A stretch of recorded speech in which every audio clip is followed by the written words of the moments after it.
Xin chào. Đại Nghĩa xin gửi lời chào đến tất cả bà con cô bác, quan viên hai họ, những thân bằng quyến thuộc của đại gia đình Giọng Ải Giọng Ai. Thưa quý vị, chương trình Giọng Ải Giọng Ai do Color Entertainment phối hợp cùng với Đài Truyền hình Thành phố Hồ Chí Minh thực hiện với sự tài trợ độc quyền của Samsung Galaxy A21s với tiên phong công nghệ camera macro chụp cận cảnh.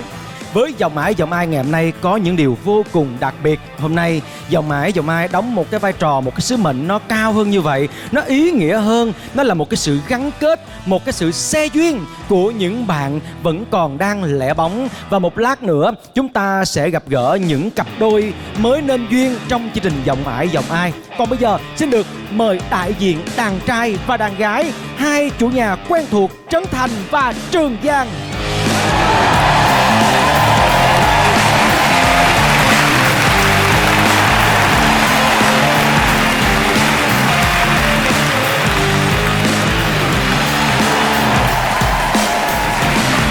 Xin chào đại diện đàn trai đàn gái. Hôm nay tự nhiên ba anh em mình trong cái trang phục này mình có cảm giác nó trang trọng hơn bình thường. Nãy giờ em dám nói chuyện luôn. Sao vậy? Nói sợ hố hả? Đúng rồi, bị mặc đồ lịch sự phải nói chuyện nền nã, nói thật chậm. Trong chương trình mình á, thì những cặp đôi của ngày hôm nay họ chỉ quen biết nhau một cái khoảng thời gian ngắn thôi, nhưng mà làm như là tiếng sét ái tình, điện nó nổ, nó xẹt, nó chớp làm sao đó. Trong 7 vị trí đó thì có tới 3 cặp là thành một đôi rồi đó. Còn cha còn lại là ai? Là lẻ loi cô đơn đó, không tìm được người. Nếu như có vị trí số 8 thì biết đâu. Không, cha đó sẽ nhắm vào những vị trí dưới đây. Khách mời. Biết đâu mình, nếu như vậy hôm nay mình sẽ làm cặp luôn. Thì tùy thuộc vào cái miệng của ông Mai bà Mối. Vậy thôi. Ok em. Đó. Bây giờ thì mời đại diện đàn trai và đàn gái nghiêm trang, nhẹ nhàng, thanh thoát về chỗ của mình. Thư thả đó. Tự nhiên bữa nay mặc trang phục áo dài vô xong rồi đứng cái vai trò đại diện đàn trai đàn gái dòm ai cũng thoát tục hết trơn trời. Anh đừng nói nữa anh. Nói em như là tụi em như là cổ tiên. Không có. Đâu có đâu, thấy nhẹ nhàng thanh thản quá trời quá đất luôn. Dạo này em sang lắm, đừng hỏi em nhiều. Sang lắm phải không? Anh sẽ giới thiệu cho em hai nhân vật cũng rất là sang. Mà hai cái nhân vật này theo anh được biết thì cũng còn là phòng không gối chiếc nghe em. Hãy cùng gặp gỡ chào đón hai nhân vật khách mời đặc biệt của ngày hôm nay. Xin mời.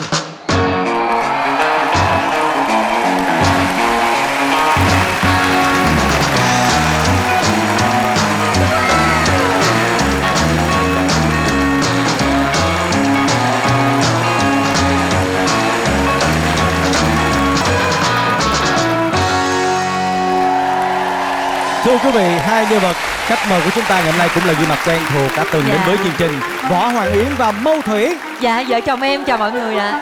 Nghĩa ơi, Con cái ai đẹp? sát vô Nghĩa. Hả? Tại vì anh đứng vậy nè thì camera lấy hình không bị khập khiễng. Anh đứng gần lại đi anh. Hả? Anh đứng gần lại đi. Không, anh vô giữa Anh vô đi. Đây, anh cứ vô đi.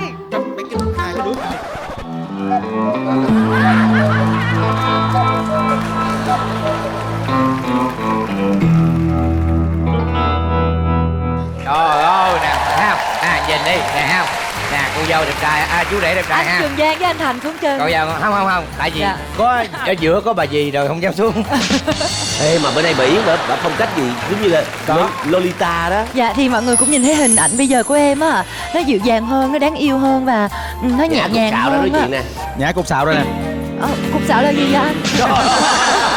Đó, cái là cái cục xạo đó. Tại vì trong em có hai con người. Đó, phiên bản đàn ông và phiên bản phụ nữ. Thì phiên bản đàn ông là anh trai của em. Anh trai của em có tên là Võ Minh Sơn. Còn em là Võ Hoàng Yến. Trời ơi trời. Dạ. Sau khi cách ly á, thì anh Sơn hơi mệt mỏi á, cho nên anh Sơn lui vào tịnh dưỡng một thời gian. Sao đặt võ công cho nó mạnh? Không, Thành là võ tòng luôn á anh. Thủy, Dạ. bây giờ em muốn về vị trí nào? Em đây là lần đầu tiên em chơi. Mà em nghe nói là không chỉ ban tổ chức bày ra mấy cái chiêu mà mấy cái chiêu mà lừa khách mời mà Mày biết chiêu lò là biết chiêu gì em? Phải cười nhẹ mấy nhàng. cái chiêu lừa khách mời mà còn anh Trường Giang với Trấn Thành cũng lừa luôn. Không có em ơi. Không. Chủ nhà là tao nói tâm thanh tịnh lắm, em không có làm chuyện Không lừa em lọc ơi, đó. chị á là người Không, đã từng. tại chị Yến nói em vậy. Không, chị Em không người có từng ý trải vậy. đôi khi biên tập họ cài cấm á em. Bởi vậy, bây đó. giờ Thủy anh chị hỏi bé dạo này em có người yêu chưa? Em Chưa. chưa. Ủa Thanh biết? Em không tin vào đàn ông, hỏi làm sao em có người yêu được. Không, em không tin vào đàn ông có vợ rồi. Em tin đàn ông nha, đàn ông có vợ rồi em không tin. Ở giờ đi, về đi. Ừ, Đây có hai người có vợ chơi gì nữa. Đi ra. nếu em không tin đàn ông có vợ Em chỉ ngồi chơi được với anh Nghĩa thôi. Đó, được không em? Một lát nữa anh có cái bàn hương án quanh trên đây nha.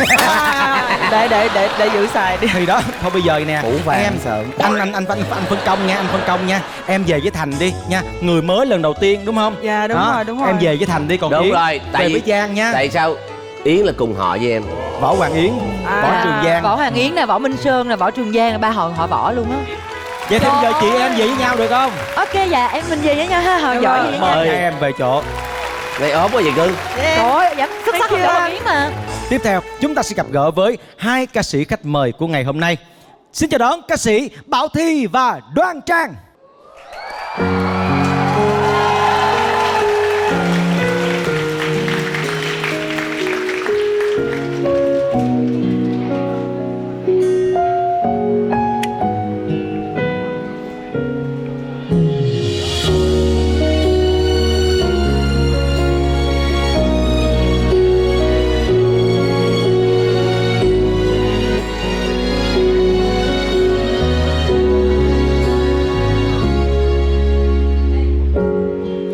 Sao để nói tôi đang yêu người, làm sao để tôi lừa dối chính mình.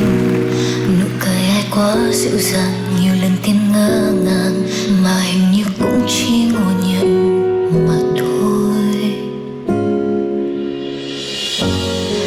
Làm sao để trái tim quên bóng hình, làm sao để tôi làm đau chính mình. Làm sao để mắt không nhìn vào lòng tôi kiếm tìm nụ cười làm tôi mãi ngộ nhận bấy lâu. Khi yêu một người mà tim vỡ nát nhưng không thể nào rời cách xa. Giờ để nói ra không được, chẳng thể bước chung con đường là điều đau đớn nhất của một trái tim. Chẳng ai muốn yêu một người không yêu mình, mà sao lý trí luôn thua trái tim. Ai cần ai nhiều, ai tổn thương nhiều, đâu cần ai biết cứ yêu là yêu. Chẳng ai muốn đau trọn đời khi đã chọn yêu mãi mãi chẳng cần đáp lại. Ai người thấu hiểu cho người yêu thật, hay chỉ là những cái xa lại ra. Yêu một người trong mơ.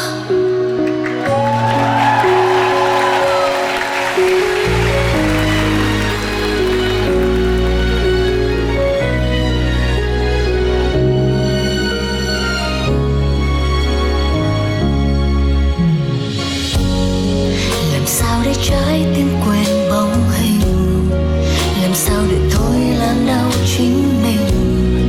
Làm sao để mắt không nhìn vào lòng tôi kiếm tìm nụ cười làm tôi mãi ngộ nhận bấy lâu.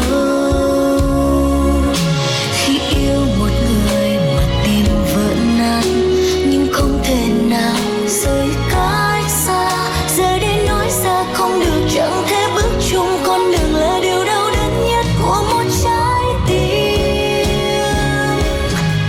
Chẳng ai muốn yêu một người không yêu mình, mà sao lý trí luôn thua trái tim. Ai cần ai nhiều, ai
thành mây, dù tóc rối trong chiều tan vào bóng hoàng hôn, dù có gió mưa về heo gầy trên mắt môi, dẫu cho phôi pha em vẫn yêu anh, yêu đến vô cùng. Làm cánh én lang thang bay về phố ngày xuân, làm tiếng hát râm ran ve sầu giữa hè sang, làm chút gió vi vu thu vàng trăng ní non, rét cơn mưa phùn xưa đến đông em vẫn yêu anh. Người hỡi tiếng nói anh mắt tiếng cười ngỡ đâu đây, người hỡi có biết những lúc thấy người giữa cơn mơ là khi trái tim nghe rung động trong nỗi vui. Người hỡi tiếng nói anh mắt tiếng cười ngỡ đâu đây, người hỡi có biết những lúc thấy người giữa cơn mơ là khi trái tim nghe rung động một hạnh phúc ôi êm đềm.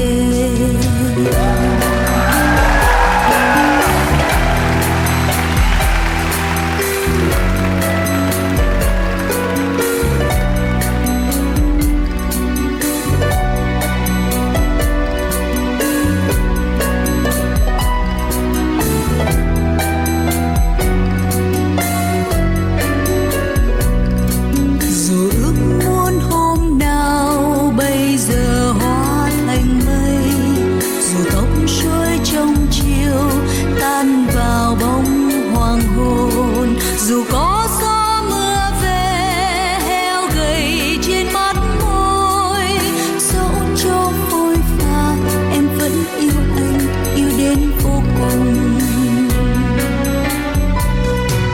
Người hỡi tiếng nói anh mắt tiếng cười ngỡ đâu đây, người hỡi có biết những lúc thấy người giữa cơn mơ là khi trái tim nghe rung động trong nỗi vui. Người hỡi tiếng nói anh mắt tiếng cười ngỡ đâu đây, người hỡi có biết những lúc thấy người giữa cơn mơ là khi trái tim nghe rung động một hạnh phúc ôi êm đềm.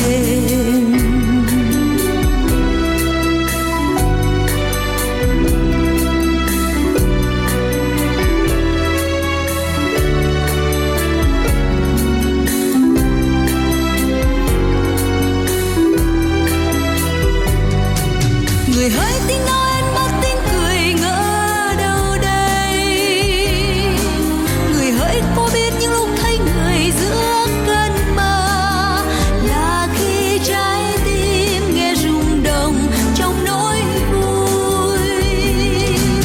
Người hỡi tiếng nói anh mắt tiếng cười ngỡ đâu đây, người hỡi có biết những lúc thấy người giữa cơn mơ là khi trái tim nghe rung động một hạnh phúc ôi êm đềm.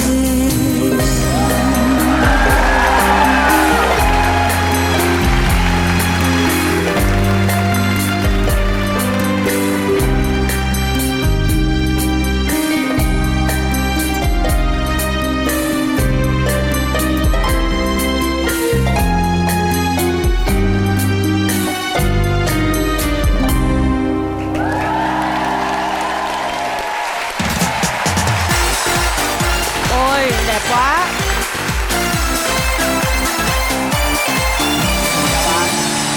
Chào em. Mình đứng giữa hai cô này mình tự tin dễ sợ.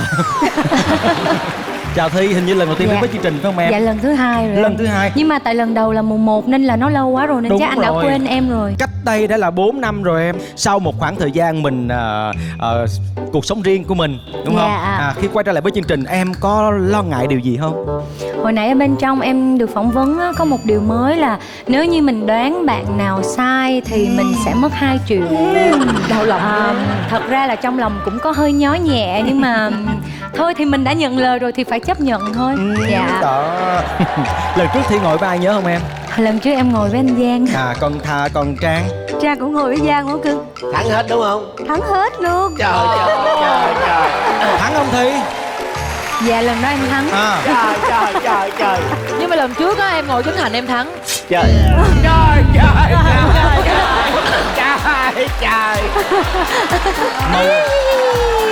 Công nhận Yến nó biết nói chuyện. Yến anh mê em à. Ủa em mới bán đội em hả? Em xin lỗi. Em xin lỗi. Vậy bây giờ năm nay thì hai bạn thôi nhường Bảo Thi trước nè. Em thích về đội của ai? Hồi nãy ở dưới á, là chị Trang có nói với em rồi, là chị Trang kiểu mà cái phong thủy á, chị Trang thích ngồi bên này nè. Góc mặt đẹp hay sao?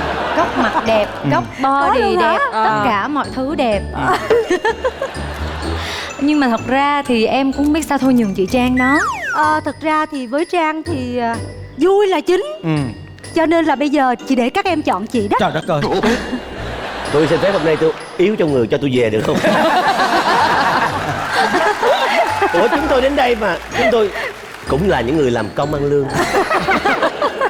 Nếu như bây giờ hai người không ai lựa chọn, ai cũng nhường hết trơn thì thôi để cái việc đó cho Nghĩa đi nha. Cái màu của Trang này về với cái màu của Yến coi bộ nó cũng hợp hơn. Đó. Còn Bảo Thi em qua với Trấn Thành, cái màu tối tối ngồi chung với nhau nó cũng phù hợp nha. Mời hai bạn về vị trí của mình.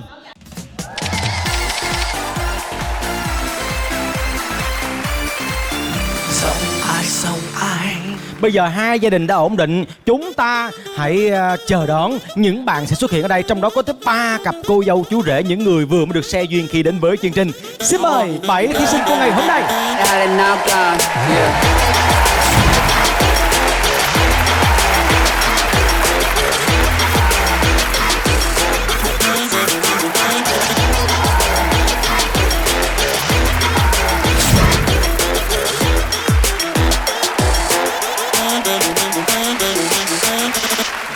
Những đôi uyên ương vừa mới được xe duyên trong chương trình Giọng Mãi Giọng Ai. Riêng Công đứng ở vị trí số 5.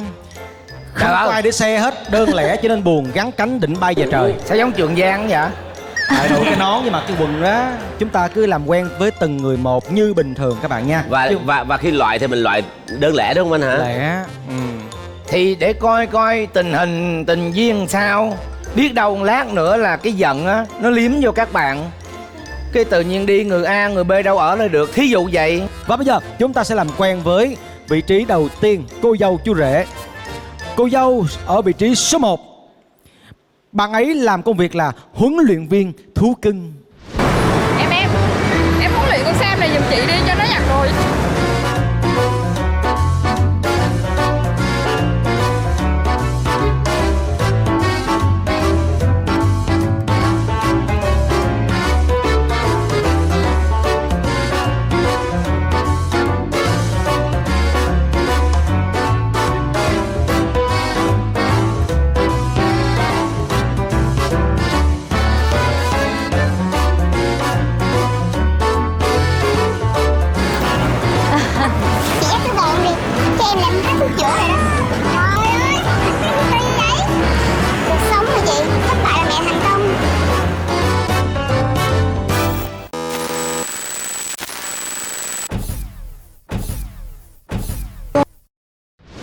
Cuộc sống mà, thất bại là mẹ thành công. Em nghi là cái giới thiệu về nghề nghiệp cũng là một cái sự giả dối quá.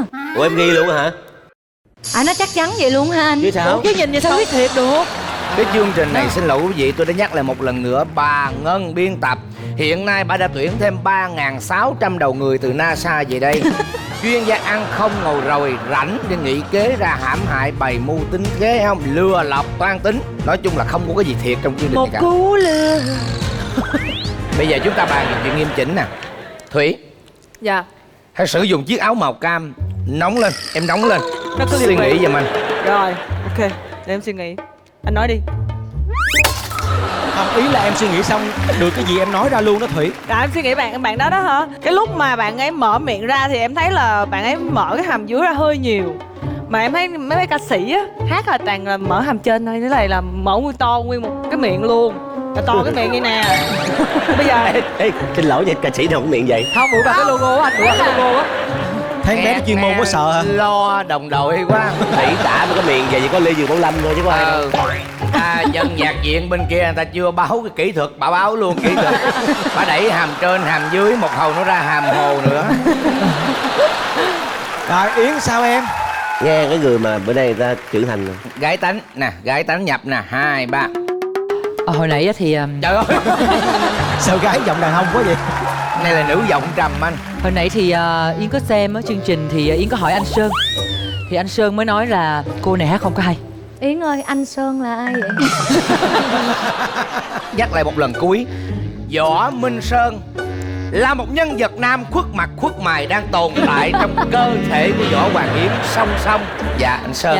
Dạ cảm ơn mọi người. Anh Sơn như kẻ bề trên vậy Đó nè. cũng là một người anh mà em thường tâm sự những chuyện buồn đó anh. Dạ. Thì quay lại câu chuyện của mình, Cô anh nghĩ Sơn. tối nay Trường Giang là ít chữ nhiều. Tối Trường Giang đang ngủ nghe cọc cọc hoa vậy. Anh Sơn nè. Sao Sơn có tiếp đi. Ok, Sơn nói tiếp. Thì Sơn thấy cô bé này nói chung là hát không có hay. Đàn ông mà, người ta nói ít thiểu nhiều, hát không hay. Vậy thôi. Đàn ông nói thiểu nhiều hát không hay. Sao anh Giang? Không mà thì cái cô này, cái mặt của xàm xàm sao á, hát hơi hợt. Giờ nói cái này mà tránh sát đích thị móc cái thân phận cô này ra nè. Bà này xàm nha, đó, nói cái bà xì xì cái miệng bà cười rồi hết trơn. Đó, đang nín là đang Nghe nín. cái cách nói chuyện mà dặn dẹo là cái người trong clip là thấy bà diễn rồi. Mà bà mê hề lắm, bà khoái văn nghệ rồi lắm, bà khoái chà ghẹo cho người ta cười lắm chứ bà ca gì đâu. Ca dở nghe em. Ca dở mà tuyên bố dõng dạc vậy đó. Dạ. Em nói thật luôn là tại vì em biết chương trình mình troll khách mời dữ lắm. Kể cả anh Thành với anh Giang là hai người ngồi đây mà nhiều khi đoán cũng không được bởi vì Trật là quay em. các bạn đối diễn. Các bạn Trời đối ơi, sao diễn. nhỏ này nó nói đội trưởng nó không ra gì trong thiệt là. Anh là biết lộn tim không? Thiệt á chứ, anh buồn ghê á Không Thi. không, ý em nói là đôi khi. Còn chuyện này là em thấy anh đúng nè. Đó, Đúng có cái chỗ nào vì thấy cô này có xàm xàm cho nên nghĩ hát dở hay sao? Em nghĩ á là thật ra á, em thì không có lẽ là em hơi lơ là, em không có chú ý cái khẩu hình miệng. Tại vì em tin là các bạn có thể diễn được, giả bộ được. Nhưng mà nhìn mặt bé này đúng là có cái nét hơi hài đó anh. Hơi hài hài. Mà thường những người hơi hài hài như vậy thì có lẽ nên đi đóng hài. Nhưng mà nói nghe nè, ví dụ như thí sinh người ta đi thi hoặc là người ta tham gia cái này á, thấy cũng rất là tội là người ta bị nói xàm rồi gì bị tùm lum á. Tức là nếu coi người ta hát hay dở thôi, chứ nói người ta xàm cũng tội. Nhưng theo chị thấy em có chắc cũng hát dở á. Tại sao vậy Trang? Tại vì Tại em xàm á. Bà nói vậy thôi chứ bà cũng quay về chữ đó à. chị thì chị không có hàm trên hàm dưới gì hết, nhưng mà chị cảm nhận được em cái mặt nó làm sao ấy, chứ không phải là người biết hát. Anh hiểu nha Trang ơi. Em là nói không có đụng chạm gì tới ai trơn, không làm ai buồn nha. Em nói là xàm đã, mặt xàm xàm mới là vui nha. Còn chị Trang không nói em buồn đâu, nói cái mặt em nó làm sao á. Cái mặt em không hát hay. Cái mặt em Nó có làm trên thành dưới vậy đó. Mặt dòm thế là hát dở. Mà cũng hay cái là mấy đứa này nó diễn hay ghê lắm nha, nãy giờ xỉa xói lum đứng yên một chỗ. Khi bước vào chương trình Giọng Ải Giọng Ai, điều khoản đầu tiên trong hợp đồng của Điền Quân Entertainment dành cho các bạn là không biết nhục. Thích kem hả? Thích kem hả? Em hiểu không? Phải ký vào cái biên bản đầu tiên là các bạn nó hoan hỉ anh. Coi khách mời là giống như là kiểu mà cô hồn dạ quỷ rồi cái kiểu nói cho có cho mấy bạn vui vẻ đón nhận. Thành nói cái chữ không biết nhục nó ghê. Thực ra cái phiên bản mới của hợp đồng mới đây á là ghi là không biểu lộ cảm xúc trong mọi trường hợp, mọi sự chê bai đều là thành công của các bạn trong tương lai. Cho nên hồi nãy có câu là thất bại là mẹ thành công đúng không? Nè, có mở ngoặt nghe không? Mọi yêu ghét ra sau hậu trường giải quyết. Ân oán tình thù tính sao đúng không? Dạ vâng. Rồi nãy giờ là mình nói về cô dâu hơi nhiều, mà nói cô dâu xàm, cô dâu hát dở, chú rể đứng kế bên cái mặt cái bộ cũng xám xịt xuống rồi đó. Giận á. Đó. Vậy thì bây giờ mình hãy làm quen để mình coi chú rể này là ai, công việc gì nha. Công việc của chú rể đó là làm nghề pha chế. Bartender.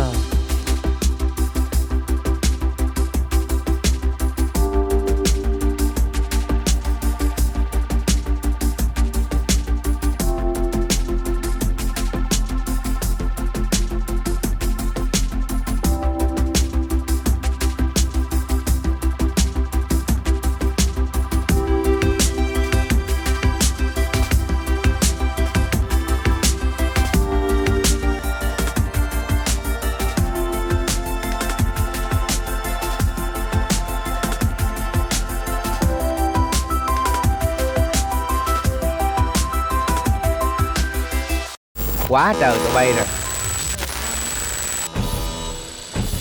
À kìa. Trời ơi. Trời ơi. Ủa là cái tiếng gì? Cái tiếng lắc cái đó. Đã. Ủa mà em nói thiệt chứ tự nhiên chương trình cứ bày ra cái công việc xạo xạo đó để làm cái gì anh? Em ơi, qua những cái gì mà các bạn ấy thể hiện, đôi khi chúng ta phát hiện được những cái điều mà rất là đáng giá nha.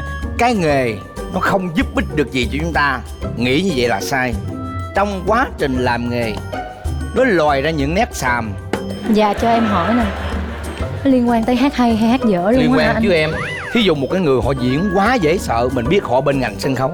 À. Đúng không? Một cái người mà khi mà họ biết là họ hát hay, giờ biểu diễn đi, biểu bao thi diễn đi, em sượng. Em làm không được. Chứ anh Thành cũng làm sân khấu mà anh hát cũng hay mà chơi Dĩ kỳ. nhiên là không phải cái nào cũng always. Sometimes. Sometimes. Thôi tôi sang đừng để tôi nói nhiều. Sang Kim ngủ, ngủ. Nãy giờ mấy anh nói không luôn á.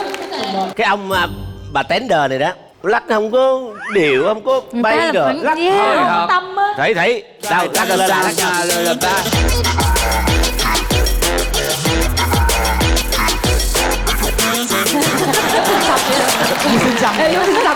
Nhưng với cái cảm giác của chị cảm nhận bạn này tử tế nha. Bạn này có vẻ là cũng biết hát được. Ai ở đây cũng tử tế mà Trang.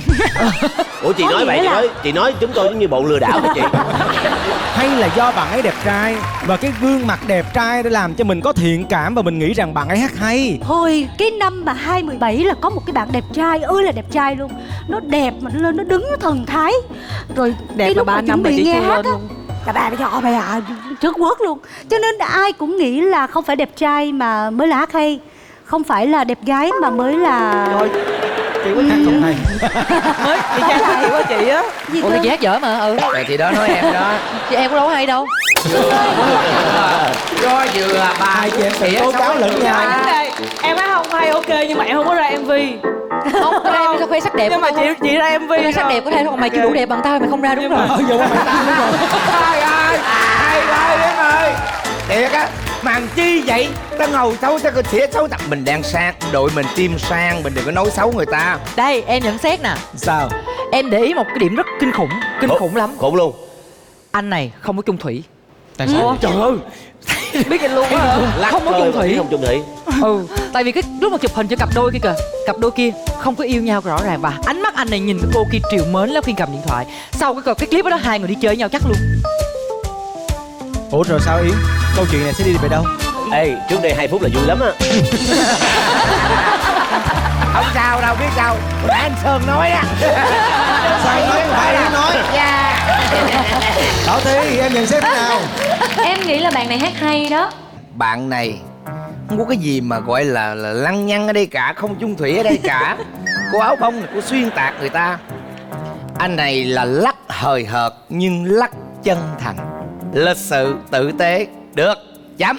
Đi, về làm rễ. Ủa nếu như mà nghĩ vậy không mấy mình chọn luôn đi. Chưa Chưa hả? Đúng rồi, vội vàng quá.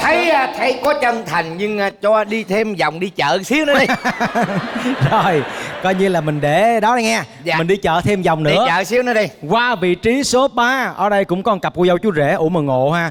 Chú rể bên đây áo tím, cô dâu áo tím. Thì đó. Thì mà. lẽ ra cặp này phải vô với nhau mới đúng chứ ta. Cô dâu ở vị trí số 3. Công việc cô ấy là người giúp việc. Mời mọi người xem.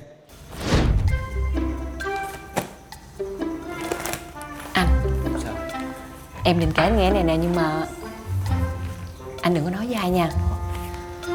Có ba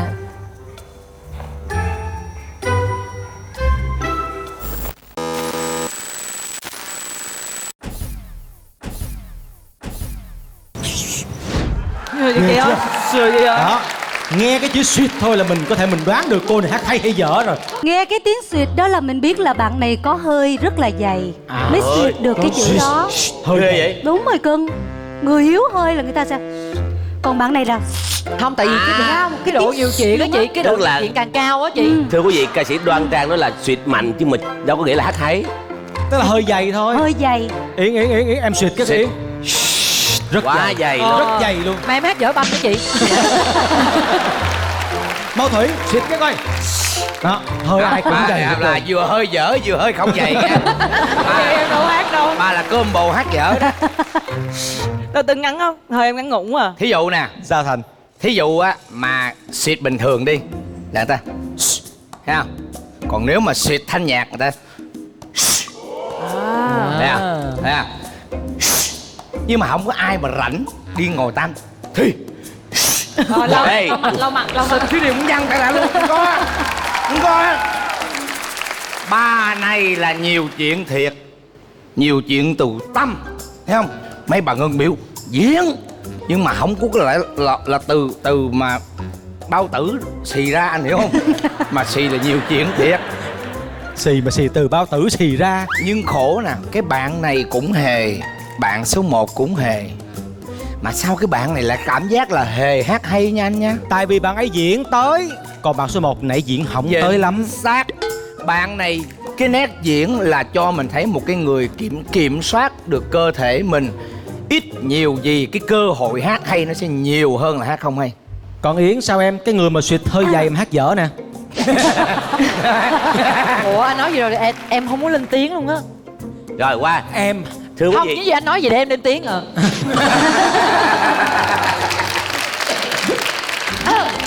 Theo em thấy là bạn này mặc dù chỉ suyệt một tiếng suyệt thôi, nhưng mà tại sao người ta không cho mình coi, đúng không? Tại vì hát hay không cho coi, không cho thấy khẩu hình luôn. Cũng hợp lý. Đúng không? Cũng Tại hợp vì lý. nếu mà ở đây toàn dân chuyên nghiệp, ca sĩ đồ không mà. Tương kế tụ kế. Đúng rồi đó. Để cho mình nghĩ là hề. Ù mưu. Đó. mưu. Miêu. Yến về rồi, anh Sơn đi rồi, Yến về rồi. Đó. Đó, yeah. Đó, nhà đó Yến tiếp lời nha. Đó, cho nên là cái cô này nè, nói là bộ đó. Đúng không? Bày đặt. Anh ơi, em không có con corona nữa, anh đừng có. Đó. Cho nên là mọi người không có kịp thấy được khẩu hình là gì hết. Tại sao? Tại hát hay. Hát hay cho nên cố giấu đi đúng không? Đúng không? Con Yến mà hàng xóm em chắc em sợ lắm á. Nó nói chuyện là em biết nó nhiều chuyện rồi đó. Nó ngồi nó diễn tả tao mình biết nó nhiều chuyện rồi đó. Em nói thiệt. Không hay à? Hả? Tại vì hồi đầu á, cái cậu áo tím này là đứng ở chỗ cậu này là hiện tại nè. Xong cái cậu áo tím biết cái cô áo tím này hát quá dở. Thôi để anh qua kêu anh đứng. Nhỏ áo tím hỏi sao vậy, sao đứng với em? Đứng với em dở. Loại luôn một cặp tội anh. Bước qua anh này đứng, ai ngờ gặp bà đừng hát dở luôn. Hay quá, suy ra luôn cả một cái câu chuyện trước đó. Đó. Bây giờ em hiểu tại sao có những cái nghề giả dối đó chưa? Dạ em Suy hiểu. ra được bao nhiêu thứ đó em thấy chưa? Cho nên là bà này là bà hát hay. Hát hay. Em cũng nghĩ bạn này hát hay. Nếu mà em chưa nghe ý kiến của một ai trong đây, em vẫn nghĩ bạn này hát hay. Tại sao vậy? Tại Cảm nhận thôi hả? Dạ cảm nhận thôi. Từ cái chỗ tôi nhìn lên bạn này giống Orange. Bước ra một lát nữa. Nghe lời xin giúp tôi mượn bờ vai. Đó là cái R&B nha. Không, thật ra bạn cũng sẽ bước ra và vẫn là người lạ ơi. Vẫn là người lạ ơi với giọng hát. Vô. Người lạ ơi. Da, da, da, da, da, da. Ủa sao hay vậy? Da, da, da, da, da, da, da, da. Tiếp tục chương trình. Dạ. Giang đang muốn tìm một cái sự hát dở ở Hoàng Yến. Đúng rồi. Nhiều cái Yến là khiêm tốn thôi. Giang ơi, tìm sai chỗ rồi. Người lạ ơi, xin cho tôi một bờ vai. Thấy không? Ở đầu đất Nam. Rồi gì đó. Thấy chưa? Được rồi đó. Ê, Nha, mình đi tiếp. Ban này nhìn thấy ốm ốm vậy thôi, nhưng mà nhiều khi cỡ ra bên trong là cơ với múi không á. ủa sao anh quan tâm Ủa, tới sao vậy? quan Công tâm việc của bạn ấy là gì? Huấn luyện viên thể hình. À, em tưởng anh quan tâm.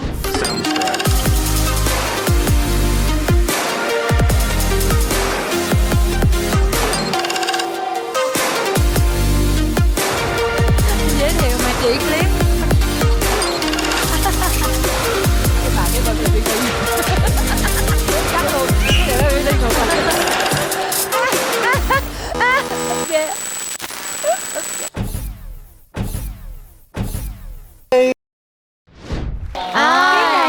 Cái này là huấn luyện viên thể hình là cái bà kia kìa.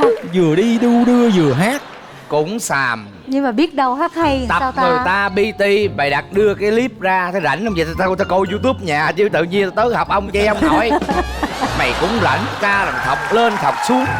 Mà tôi chưa thấy một huấn luyện viên thể hình nào mà cái đùi mở không như vậy. Cái gì nữa? Cái đùi như cái đùi Trấn Thành.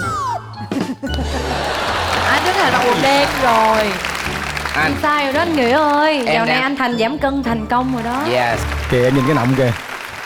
Vậy mà kiểu ốm Không, nhom. cái nọng đó người ta gọi là phúc đức có lộc của anh, giàu là tự nhiên có nọng. Bé giỏi thiệt. Bé như quá ủi thông thường. Trời ơi. Bảo Thi Hoa hậu thân thiện. Không anh ơi, tại em cúi xuống em cũng có nọng mà anh thử đi coi anh có nọng không? Quá trời đó chứ. Anh Nguyễn mới xây cái nhà quận 7 dài như cái biệt thự. Bự đâu bự, nhà xây có 2 năm mới xong mà bự. Cái gì vậy? Tập trung vô cái ông chú rể này giùm anh một cái. Chị đang hay anh, có chị đang hay Nhà mà. Nghĩa giống như phim Có Ký chị Sinh đang Trùng hay nó mà. có cái hầm 7 người sống dưới. 7 người sống dưới cùng có đồ ăn. Giàu luôn anh Nghĩa. Em ơi, trong chương trình này một cái đều là lừa dối em nha. Không có, ngày xưa là Yến gặp anh Nghĩa đổi vàng đổi đô chỗ gần bạn Yến quậy. Nè tôi hỏi mấy anh chị nè. Tôi hỏi mấy anh chị nè.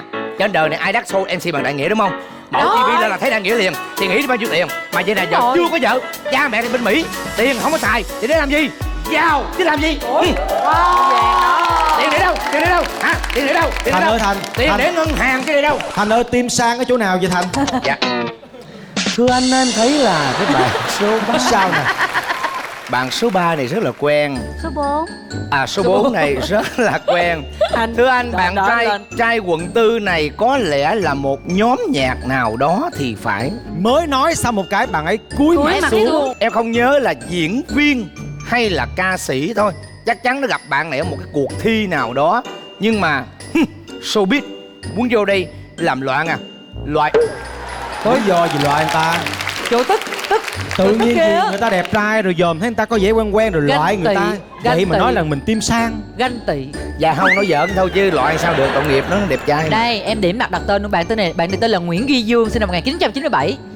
Ủa phải không em? Có không? Chị sẽ nói như đúng rồi vậy. Ồ kìa. Anh Sơn nói hả? Anh Sơn nó nói méo hả? mặt rồi kìa.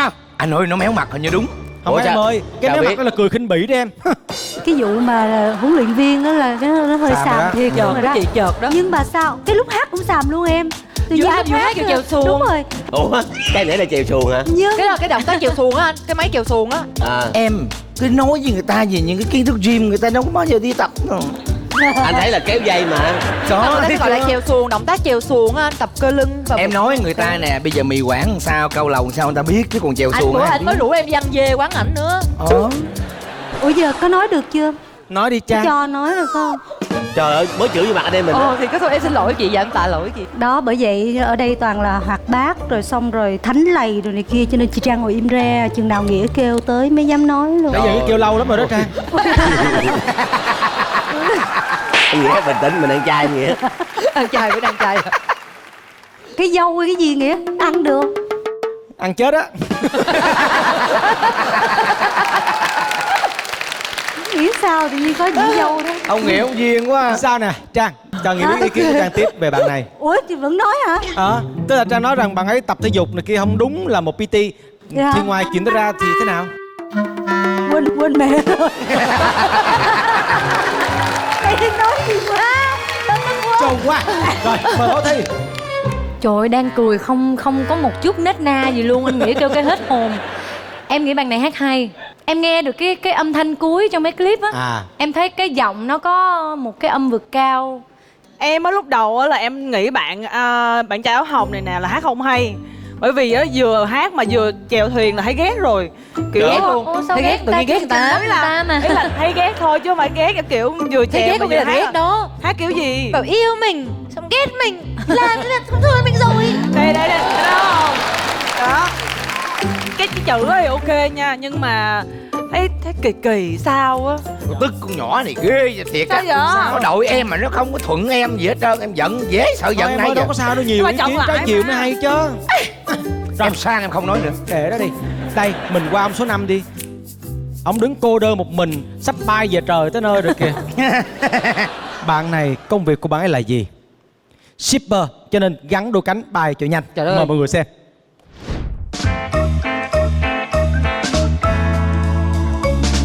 Đi Thủy kìa. Đi Thủy nè.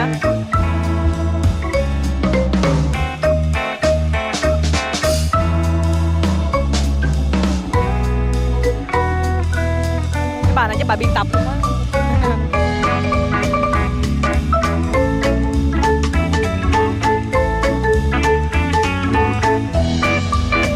Chị ơi, không có hàng sao để em đem về em bảo quản lý bên em. Không có đâu, chị đặt hàng không à.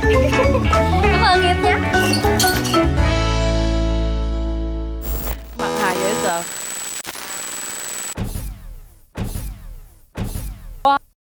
Wow. Hát rất nhiệt tình nha. Bây giờ tôi đang hoài nghi một cái trường hợp như thế này. là bạn này bạn hát hay, xong rồi á chương trình mới kêu em cứ hát nhiệt tình vô để mình thấy cái dòng mà hát nhiệt tình á là chắc hát dở mới biểu hát nhiệt tình. Xong cái tương kế tụ kế rồi cho bận luôn bộ đồ Trường Giang xàm đế nữa. Cái tưởng nghĩ là hài nhưng không. Có một người trong ban biên tập là có lòng nhân đạo, gắn cái cánh vô ám hiệu đó, nói là giọng ca bay bổng. Có nghĩa là biết đâu bạn này hát hay, tại sao trong 3 cặp chỉ có một mình ông lẻ loi? Nếu ông dở nữa thì có gì để nói, loại cái một, đúng không em? Nhìn thấy ghét nè, bận cái cánh hả, tiếp tục ông Trường Giang hả, loại mất 2 triệu. Dạ mấy bây giờ mình chọn, mình giữ bạn này lại luôn đi. Bây giờ anh bao thi luôn nè. Số 4, số 5 em hốt 1 trong 2 dính. Em dám không? Đặt cược bây giờ trước chị Đoan Trang, chứ chị lớn tuổi chỉ làm lẹ lắm. Có cho ví dụ lớn tuổi hơn chọn trước không Nghĩa? Thì tùy ai muốn Tùy chọn giờ ai nhanh tay lẹ chân là lựa hàng trước à. Chị với cha chị với Thi mà chọn trùng một người thì cái người đó họ chọn ngược lại mình. Vậy thì em chọn bạn số 4 nha. Wow. Bảo Thi chọn bạn số 4. Chú rể này đúng không? Chúc mừng chú rể số 4. Em đã được Bảo Thi lựa chọn và em sát cùng với Bảo Thi vòng cuối cùng. Yên tâm nha. Lên bài miễn tử. 1 là lệnh bài miễn tử, 2 là em nhận tự luôn. tự tử. Rồi chúng ta đi tiếp qua vị trí số 7. Cặp đôi này nãy giờ chờ cũng lâu lắm rồi. Bạn này công việc là dancer. Time for making the most of it, and it can be a little hard to fit every bit of what you want into your life. You tell me it's fine, you say it's all good. Well, I can sure try, don't know that I should, 'cause I don't know. It just doesn't seem to feel right.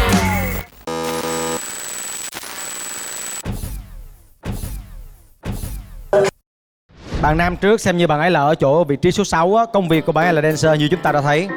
Mà thấy anh này ảnh trong hình ảnh ăn ảnh hơn nhờ? Không phải, bữa nay ghi hình cái khoái quá đi nhuộm cái đầu mà cái màu tóc hợp với cái màu mặt. Em tưởng là không phải nhuộm, cái đèn xanh nó chiếu xuống cái đầu nó bị như vậy chứ không phải là cái đèn nó cũng chiếu xuống đầu em, nó sao cái đầu em không bị như vậy? Cái tưởng đứng trên đó nó gần gần. Chứ cái đèn nào mà chiếu vô cái mái tóc nó kỳ diệu vậy? Sao cái đèn nó chiếu vô cùng một chỗ mà cái đầu là cái màu đen? Mày lớn rồi Thủy, mày lớn rồi Thủy. Nên người đi Thủy. Nghĩ an ủi cho người khác. Đó thì hôm nay nhìn thấy ảnh là lạ. Nãy giờ em nói một câu gì cho nở mặt gia đình mình coi. Hay không Thủy? Em đoán là không hay. Không hay. Đó, nở mày nở mặt chưa? Nở. Ngắn gọn thôi, nở mày nở mặt. Em cũng thấy vậy đó. Tại sao? Nhảy cho giữ vô chứ ca không vô đâu. Anh Nghĩa, cái ông số 5 đã hát dở nha. Ủa vậy hả? Ủa xem trở lại vậy? Sao quay lại số 5 nãy giờ đang suy nghĩ. Trời ơi em ơi, nãy giờ là mình đi qua tới Thái Lan rồi, sao vậy luôn á? Gấp vậy? Người ta tạo cái hình ảnh giọng trong cái mọi người suy nghĩ là vậy nhưng mà hát hay đó, nhưng mà không, ông thì ban tổ chức nói là giờ em sao, em muốn sao? Dạ em vậy. Thôi muốn gì em làm để chứ em hát dở quá à. Số 5 á. Bảo Thi em nghĩ sao? Bạn này thì em thấy lúc mà bạn vừa hát vừa nhảy thì cái kiểu bạn rất là biết diễn luôn. Thì có thể đúng là bạn làm dancer thật. Hát hay hay không thì thật sự khúc này là không em nhận ra. Mà dù gì em cũng đã chọn rồi nên bây giờ với bạn này thì vô thưởng vô phạt. Vô thưởng vô phạt. Em nghĩ là không hay đi. Theo cảm giác của Trang, có thể số này người ta mời nhiều bạn hát hay cho mình. Dạ. Theo chị thấy. Không, em thì cũng thấy là bạn vừa hát vừa nhảy cái kiểu rất là feeling, kiểu mà thấy ok lắm, nhưng mà thôi hên xui. Võ Minh Sơn á vừa gửi một tín hiệu từ vũ trụ xuống cho em. Nói là anh bạn này là một người dancer chuyên nghiệp, rất đam mê ca hát, nhưng giọng hát thì chỉ là giống như là một tiktoker thôi. Từ vũ Sao trụ tôi nghĩ nha. ông này hát hay ta? Cái gì vậy anh? Sao anh cứ đi ngược tụi mình nha, gia đình mà Anh cứ đi đi ngược hết hoài. 5 người còn lại luôn á. Luôn á. Cái cậu số 4 mà Bảo Thi chọn là hát dở nha. Sao mà người ta chọn rồi mà cứ kiếm chuyện gia đình người ta hoài vậy? Thí dụ có ca dở thì dòng chót nói. Không, em thấy là bạn đó hát hay, bạn số 4 hát hay. Tiếp theo chúng ta sẽ đến với cô dâu ở vị trí số 7. Công việc của cô ấy là nội trợ, sở thích là may và thử đồ cô dâu.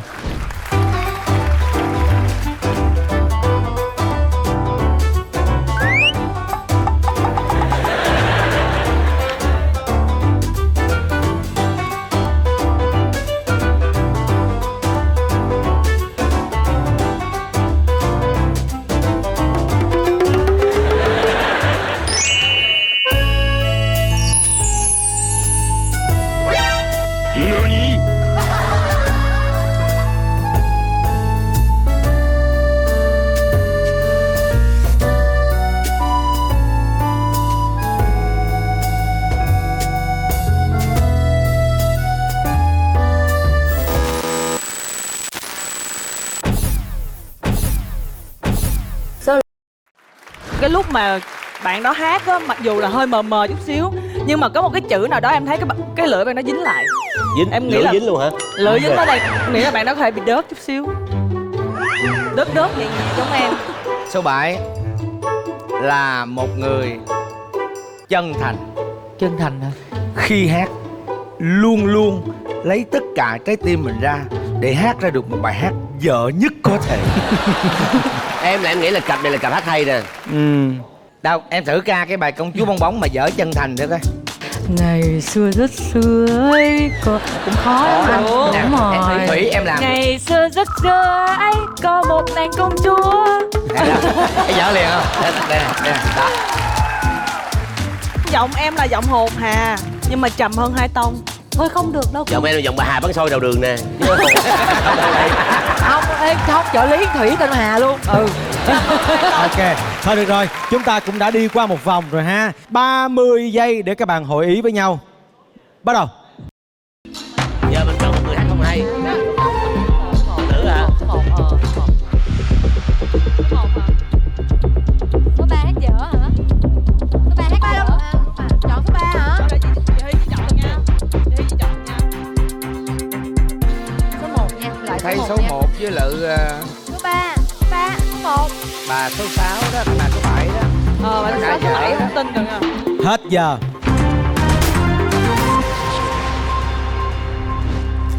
Bây giờ thì các bạn đã có sự lựa chọn hết chưa? Rồi. Thấy Đoàn Tranh mà rất là sẵn sàng và muốn được nói trước, lựa chọn trước phải không? Khoan, trước khi nói cho tôi nói cái này đi. Tôi thiệt á, mặc dù nãy giờ nó binh tôi mà tôi không phải vạch mặt đồng đội tôi á vậy.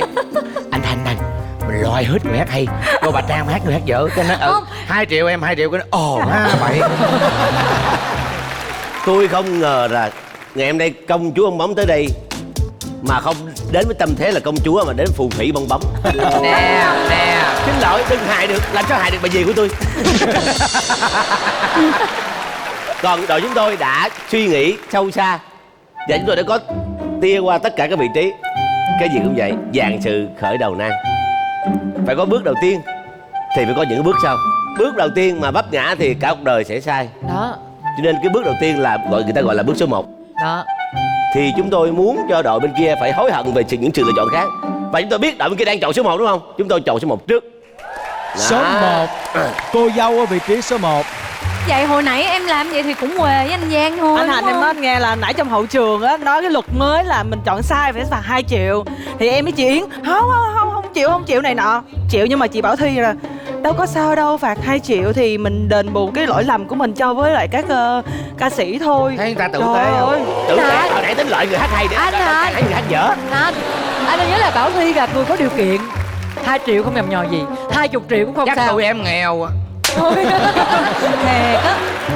Vậy thì bây giờ đội Trấn Thành chọn số mấy? Em nói mà em nấu dịch cái đội bên kia nãy giờ em cũng phải bảo vệ lại con em hết chứ. Nói một hồi con nhỏ không ra con người. Mà tự nhiên dặn dẹo ta nói biết là lậu số 1 phải tôi lậu trước. Ủa đội tôi báo là tôi là số 1 hồi nào? Ai biết sao biết tôi là số 1? Chứ là số mấy nè? Dạ thưa anh, xét về trình độ ca hát ở đây thì như em đã nói, đội em sẽ luôn luôn dành ưu tiên cho những người tâm sạch, hát chân thành. Đó, Thi, mình đại diện gia đình mình lựa người đi cưng. Như chúng ta đã thỏa thuận rồi đó em. Ủa mình thỏa thuận gì vậy anh? Tôi thỏa thuận được cái người mà đau quá, đau. Mà lấy con dao ra mà. Rồi đó, lấy con dao ra mình quay lại nhìn nhau lại lần nữa. Đang nào tìm nó không được nữa. Thử giúp anh. Có nghĩa là hai người này á rất là tin em, nói là em chọn đi. Nhưng mà đúng là hồi nãy em chọn số 1 thiệt. Đâu anh Sơn nói mà. Nó đúng mà. Sơn là Anh thấy không? Nó tát mặt em 2 cái. Nó tát mặt em. Giấu rồi. thôi em đừng có giận em. Tại thực sự là mình nói số 1 thiệt mà. Đâu có, anh không có giận đâu. Anh cái thời gian này anh dành cho việc nhục chứ đâu có giận ai được. Vậy bây giờ số 1 người ta đã lựa chọn rồi, mình chọn số mấy Thi? Bây giờ vậy đi, duyên mà mày đâu biết trước được đúng không? Nợ không là tự tạo nè. Nữ mà em loại 2 người thì còn lại bà số 3 mình sẽ rất là dễ suy ra người hát hay hát dở, đúng chưa? Dạ. Nên để dành cho chương trình nó hấp dẫn. Dạ. Loại là loại nam. Nè anh nói cho Thi nghe nè, hai bạn này á là đến từ Vĩnh Long. Rồi nữa. Yêu nhau rồi Vĩnh Long mà không biết nhau, sao đến nhau rồi mới biết là ở trong Vĩnh Long. Thì ở dưới quê mà hai bạn này nếu giờ bị loại một cặp về quê thì về nhà gặp bà ngoại nó nhai trầu. Đó. Cái bà ngoại hỏi ủa sao tụi con ai loại tụi con? Ai vậy bà vậy của con? Bảo Thi ngoại ơi. Trời ơi, quỷ đẹp sao nó ác vậy? Đó. Em sẽ mang tiếng ở dưới Vĩnh Long. Em bỏ đi em, đừng tin. Đâu Vĩnh Long, cái này tới Bà Rịa là cùng thôi. Em sẽ lắng nghe anh Thành ở việc không chọn nữ nữa mà là chọn một bạn nam. Và bạn nam số mấy? Mình sẽ chọn bạn số 6. Rồi, đó là ý kiến cuối cùng của Bảo Thi. Thi à, thà em chọn bên đây luôn, anh không tức. Có nghĩa là gì? Một cặp họ cùng nhau hạnh phúc và cùng nhau ra về. Họ có hạnh phúc đâu anh, nhìn mặt đơ vậy hạnh phúc thế nào? Hạnh phúc gì mà. Vô cảm xúc của Hồ Anh Hiếu luôn á. Nè, không cảm xúc. tại sao họ vô cảm xúc? Em hiểu rồi đó Yên. Hai cặp người ta áo trắng vốn dĩ là của nhau. Bà Ngân tách ra, nó wow nãy giờ. Tụi tôi đang làm phước tạo cơ hội cho tụi nó về chung đó. Một lát nữa bạn số 7 này Để coi. chia số hòa 2 này mới là lúc đó mới Để tự. coi tạo phước hay tạo nghiệp, một lát nữa mình sẽ rõ nha. Nghe số 1 hát trước đi nha. Dạ thưa bà con cô bác quan viên hai họ, trong ngày vui hôm nay thì cô dâu của chúng tôi cũng muốn được gửi đến hai bên gia đình một bài hát để nói lên cái tâm sự của cô ấy trước khi cô ấy gặp chú rể ngày hôm nay. Ca khúc mang tên Lười Yêu.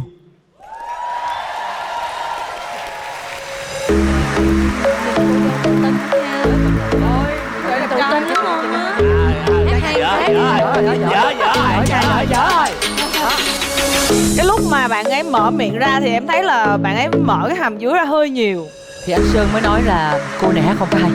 Nghe cái cách nói chuyện mà dặn dẹo là cái người trong clip là thấy bà diễn rồi.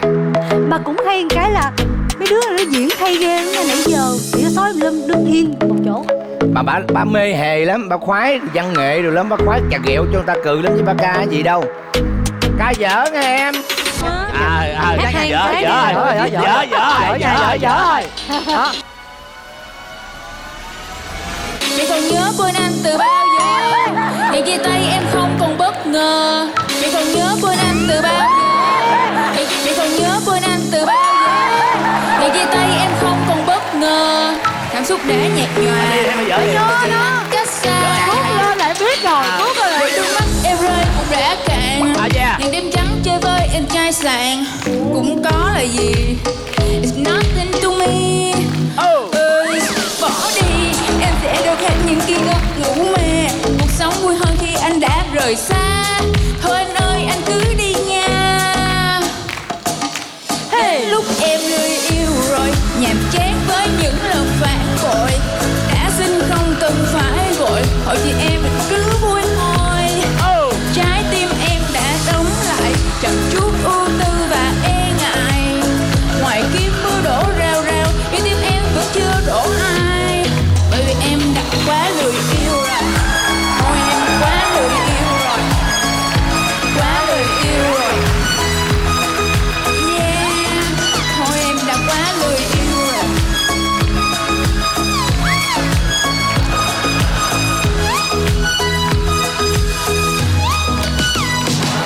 Em còn nhớ quên anh từ bao giờ? Ngày chia tay em không còn bất ngờ. Cảm xúc đã nhạt nhòa từ ngày anh cách xa. Giọt nước mắt em rơi cũng đã cạn.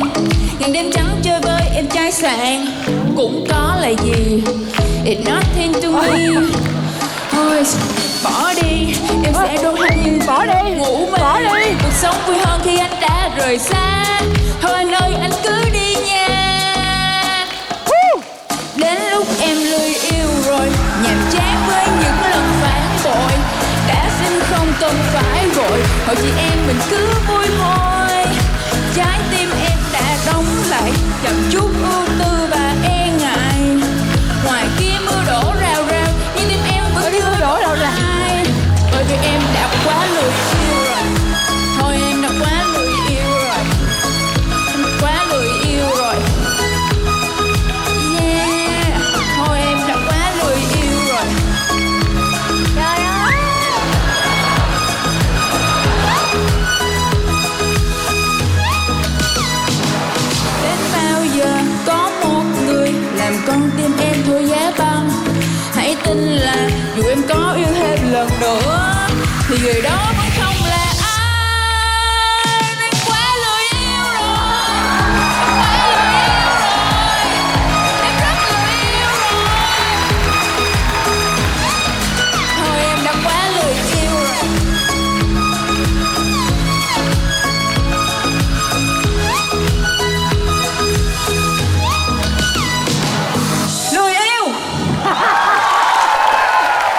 ước gì em lười hát.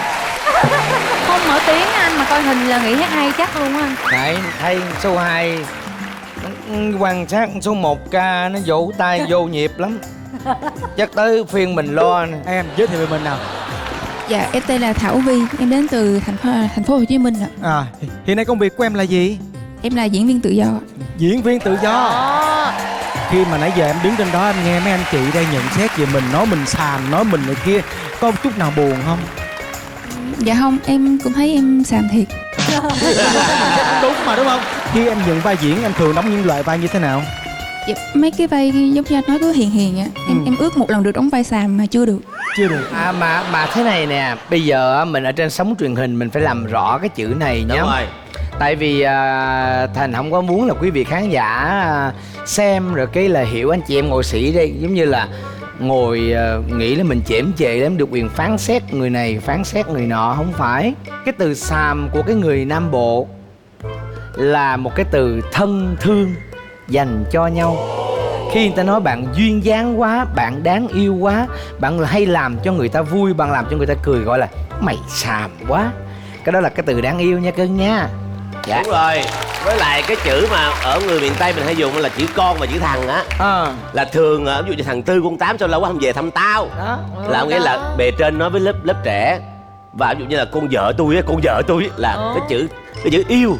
Với Dòng Mãi Dòng Mai đã là mùa thứ 5 rồi thì anh tin là khán giả sẽ hiểu cái tính chất của cái chương trình này, của cái cuộc chơi này là như thế nào. Và có lẽ là cũng không có quá nhiều khán giả khắt khe với mình trong những cái việc dùng từ hay những cái chuyện mà mình xưng hô nói chuyện với nhau đâu. Cho nên đó là cái điều mà các em cũng yên tâm. Cảm ơn mọi người và cảm ơn em gái đã đến với chương trình. Đây, mình loại một cô dâu nhưng loại đúng, cô ấy hát không hay. Bây giờ mình hãy đến với anh chàng số 6 rồi đã nha. Sự lựa chọn của đội Trấn Thành, mời em.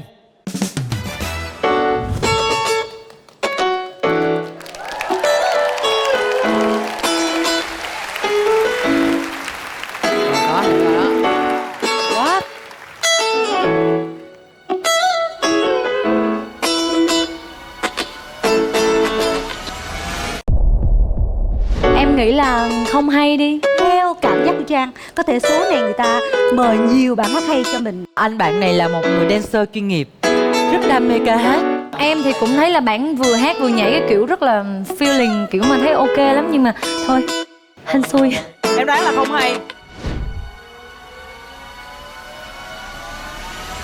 Và từng ngày trôi qua,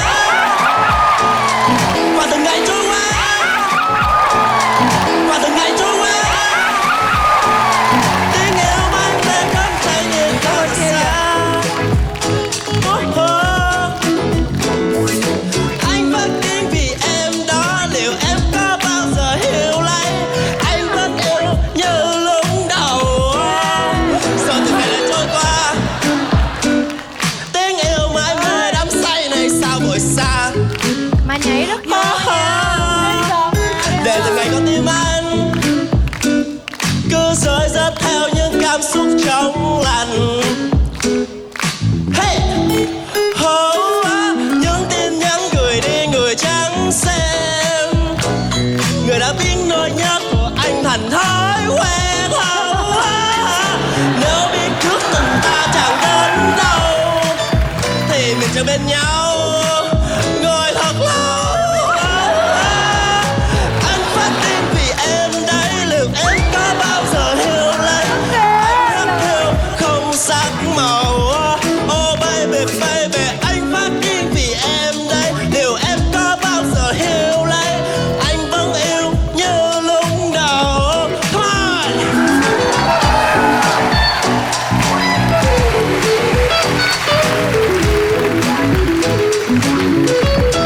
Hey!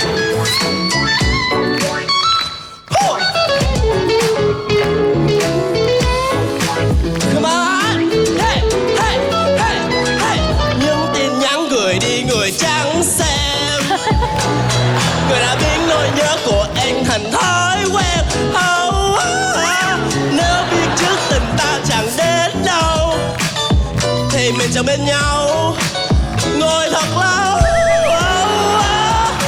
Anh phát tin vì em đấy, liệu em có bao giờ hiểu lấy bầu trời anh hắt hiu không sắc màu. Oh baby baby.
Giờ mới hết. Xin cho em được nói. Em không thể chấp nhận nổi cái sự lựa chọn các bạn của chương trình Giọng Ải Giọng Ai luôn á. Lừa người ta khủng khiếp. Cho tôi được nói một cái này nữa. Hồi nãy tôi xàm đầu ấy, tôi lựa cái ông bên này là tôi nói hát dở. Tôi lo tôi về cái ông số 2. Tôi tưởng là lát năm số 2 ra cái tôi ngồi tôi lo. Tôi tưởng ông này hát Quên hay. phải không? Tôi quên là đâu tôi lựa bên này. Cái lát nữa tôi hát dở dữ vậy ta. Tôi quay lại cầu quên. Sao trời ơi. Thiên duyên tiền định. The why is so dở. Xin mời ban tổ chức hãy phát lại một đoạn ngắn lời nghệ sĩ Đoan Trang đã nói về bạn trai. Đó. Đội nào cũng có chiến thuật. Ủa nhà mình chơi ủ mưu vậy hả? Mưu tính mưu toan vậy hả? Tất cả đều có chiến thuật. Ủa ghê vậy? Giang ơi, mọi người ghê mình đã fail. Đâu có phéo. Mình chọn đúng mà. À, Mình chọn bằng số 1. Còn mình nói gì là chuyện của mình. à ok. Có nghĩa là mình đúng phải không? Hãy cùng xem lại nhẹ một tí cảm xúc của nghệ sĩ Trường Giang. Hãy xem đó là chân thành hay là ủ mưu. Đó. Mưu hay thành? Mưu hay thành? Quá thành. Đeo nói mà ngồi phải còn suy luận nữa. Không, tôi thấy bạn này hát hay đó mà. Thiệt ơi là thiệt đúng không? Thiệt ơi là thiệt. Chào em giới thiệu về mình nào. Cho em xin chào anh Trấn Thành, anh Trường Giang, anh Đề Nghĩa và tất cả 4 người chơi ngày hôm nay. Xin chào quý vị khán giả đang có mặt. Em tên là Nguyễn Hùng Phú. Em hiện tại đang là dancer của công ty giải trí. Vậy là biết dancer rồi. Một trong những cái lý do mà em bị loại sớm vậy là do cái tóc màu của em đó. Có phải là do bữa nay được quay hình cho nên mình nhuộm cái đầu cho đặc biệt ấn tượng không? Dạ không ạ, tại vì tụi em có một cái sản phẩm sắp tới. Thấy chưa, nãy anh nói mà Thành. Người ta có event, người ta có sự kiện vậy đó, người ta mới làm vậy. Hồi nãy em để cái tóc mà đen đen xíu em đẹp trai hơn. Từ xa đó nha, tại vì dưới cánh đèn kia nó không đẹp. Cái tự nhiên nó lòi ra cái sự đó đó. Cái sự đó là sự gì? Nhưng mà cuối cùng thì người ta cũng đã loại em rồi. Dạ vâng ạ. Không sao, loại đúng mà anh. Cảm ơn em, cảm ơn Phú đã đến với chương trình. Em cảm ơn mọi người, em cảm ơn. Thấy thương quá, nhỏ hát hết mình. Còn bây giờ chúng ta sẽ bước đến vòng 2, vòng siêu diễn.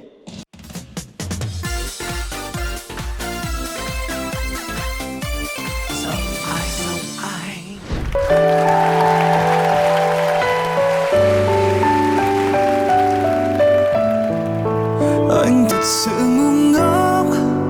Bảo vệ người ấy cũng... Ủa? Xong rồi đó. Ủa vậy Ủa thôi gì à? vậy? Cảm ơn các em. Đang định hát theo luôn á, kỳ ghê. Cái gì biết không? Giấy chứng nhận kết hôn. Anh thật sự ngu ngốc. Anh thật sự ngu ngốc. Hay, cậu này hát hay. Vậy thôi. Cậu này hát ballad rồi đó. Dạng như kiểu Eric luôn á. Cậu này hát Âm hay mưu á. nữa hả anh? Tôi đã nói rồi, nãy cách ông dòm bà số 1 và tôi lo ông hát hay rồi. Tâm lý em nãy đó. Ca là ca cho mình nếu chọn đó. Nếu như mình chọn là mình dính cái câu đó đó phải không? Dính câu đó đó. Bên đây nghĩ sao Trang? Cảm nhận của Trang là bạn này hát được. Hát được ha. Hát được. Còn Giang? Hay đó. Hát hay á. Hay. Cảm nhận của em á thì cũng là hát được đó, hát hay đó. Nhưng mà không biết anh Giang nói vậy là ủ mưu là ấy bên kia không nữa. Chị phải họp lại đi. Luôn cả gia đình mình luôn rồi đó. Em hoang mang quá à. Em thấy hát hay mà em thấy anh Giang nói vậy em không biết nên nói hướng nào luôn. Anh không cần Là biết, hay hả? em đừng quan tâm. Vòng này và vòng sau anh sẽ làm cho Bảo Thi thua sắp mặt. Em tin anh. Anh có cảm giác như hồi xưa giờ gia đình em làm ăn gì mà giật mối của nhà Giang hay sao mà sao ta ghét em dữ vậy? Hả? Có không em? Có hận thù Không nhau hề gì? có gì luôn Sao á ta anh. ghét em dữ vậy cưng? Không Sao mà- hiểu mà luôn thôi á. hay là em bỏ khăn cho quán Trường Giang mà khăn tẩm quá chất đồ hay gì? Có khi nào tới ăn chưa trả tiền không cơ? Cái mặt người ta đẹp xinh lung linh gì vậy đó. Có nào nhỏ tới ăn không trả tiền không? Thái tử chủ tịch vậy á. Tạm cho qua nha. Tiếp theo, cô dâu ở vị trí số 3. Mời em.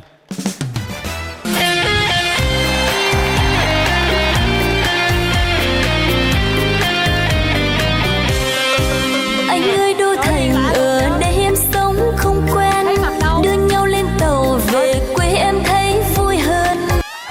Ủa? Gì vậy trời? Khoan, dừng cái hiện trường lại, dừng cái hiện trường lại. Quay lại bình thường. Trời ơi nè, một cái chuyến xe nghiệt ngã nè. Nghiệt chứ. Nè. Hai đứa này nó làm cái gì lén lút với nhau trong cái nóc xe này. Xong rồi cha tôi là ghi hình lén. Thấy không? Rồi cha này đưa vợ dạn đám cưới gia đình ta mà nắm tay ông cố nội này. Trời ơi trời. Vụ này mới á. Cái chuyến xe gì mà nó dễ sợ vậy trời. Anh ơi, chuyến xe nghiệt ngã. Em phải nói là cái ý tưởng của bà Nguyễn Thị Ngân giờ này táo bạo thiệt. Bà hát mà chui đâu trong này. Tức ghê á. Ủa có thấy được diễn cái gì đâu. Bây giờ thì giải tán chuyến xe tới nơi rồi, hai ông dắt nhau đi nha. Mà hai thằng này nó nắm tay nhau nó hạnh phúc mới ghê chứ. Thì bởi đàn ông mới mang lại hạnh phúc cho nhau. Không nghe tao nói câu đó hả? Em thấy không? Nó nắm mà nó mừng á. Nhất là máu tím này nè. Mê máu mà. tím này cười Nắm mà hai đứa nó cười hạnh phúc. Nè cái tay nó ôm cái bà cái bên kiểu mà trời, con nhỏ này thiệt. Về chỗ. Nhưng mà bạn đó hát rồi chui vô đó đâu thấy gì đâu để coi Thì cái bởi miệng vậy đó. đó. Tức chị mới tức. Mới tức đó Trang. tức Với lại vậy mọi hả? người tập trung vô cái vụ hai ông nội này nắm tay nhau. Đúng rồi đó. Quên mất con bé kia nó dùng dằn nó diễn xuất cái gì ngay từ đầu. Nó tinh tế chỗ này nè anh. Thí dụ đi giả tỷ như nhỏ kia mà chui vô từ đầu á, mình nói người ta tôi kiếm chuyện mình không, người ta tử tế lắm vậy mấy em. Nè cái câu đầu ta cũng diễn đây, ta diễn này dễ thương, ta quay mặt ra nè, cái quay tới đúng cái câu đầu tiên cái đưa cái lưng ra. Cái nó ca được 3 chữ đó, cái nhào người vô đây. Mà trước khi nó nhào người nó phải quay cái mặt ra cho mình thấy ghét vậy đó, ta nhào vô đây đó, em thấy không? Nó tinh tế cái chỗ đó đó. Nhưng mà hợp lý không? Hợp lý. Nhưng làm sao qua mắt được ta Ngân ơi, em còn non lắm. Vậy em thấy cái gì nè? Trong cái đống bùi nhùi này em thấy cái gì? Tắt. Anh nhìn nha, anh quay slow motion chỗ này lại nghe. Thằng cha quay phim ngủ luôn anh. Đâu? Thì giống như để mấy toàn anh em. Ê khoan. Ai lấy cái máy cận. Post lên giùm tôi, quay giùm tôi cái cha quay phim chả ngủ luôn kìa. Ngủ luôn rồi thiệt rồi kìa. Thiệt á.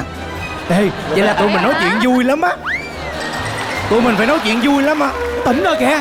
Ông tỉnh lại liền luôn á. Tỉnh rồi kìa. Ông tỉnh lại liền luôn. Tại vì máy chả là máy toàn rộng, chả đâu cần phải chỉnh gì đâu. Đâu có chỉnh đâu nè. Trời ơi, ngủ mà phải ngủ thường, ngủ há mỏ luôn quý vị. Tụi tôi đã chụp lại bằng camera macro chụp cận cảnh của Samsung Galaxy A rồi. Đừng hòng chối. Nhưng mà thương lắm, số phận nghiệt ngã lắm. Tội lắm. Tội chứ. Qua ngày mai bị đuổi rồi.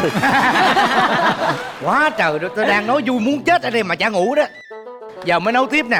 Trong cái đoạn slow motion, cái đoạn từ cái đoạn mà nè đã, cái bà ẹo qua đây, cái bà ấy bà chạc qua đây một cái ngay cái mép mỏ ngay đây nè. Em bấu là được liền. Bấu cái mỏ này liền. Em bấu lại vô ánh mắt, em bấu vô cái mỏ này liền. Hay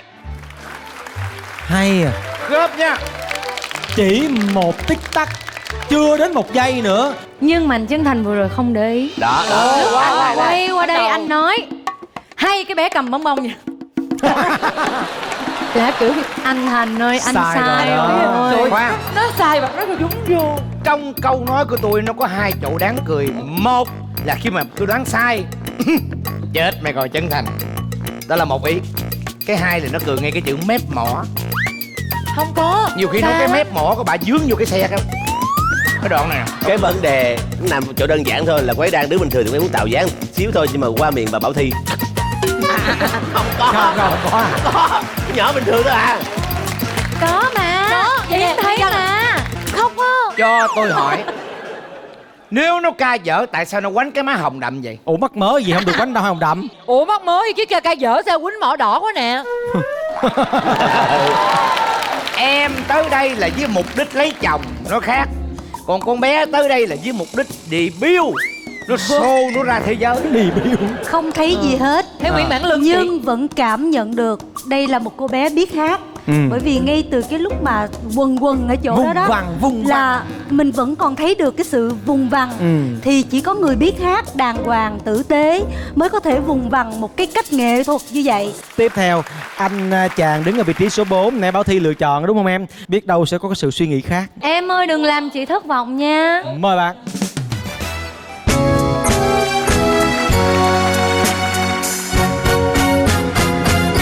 Tình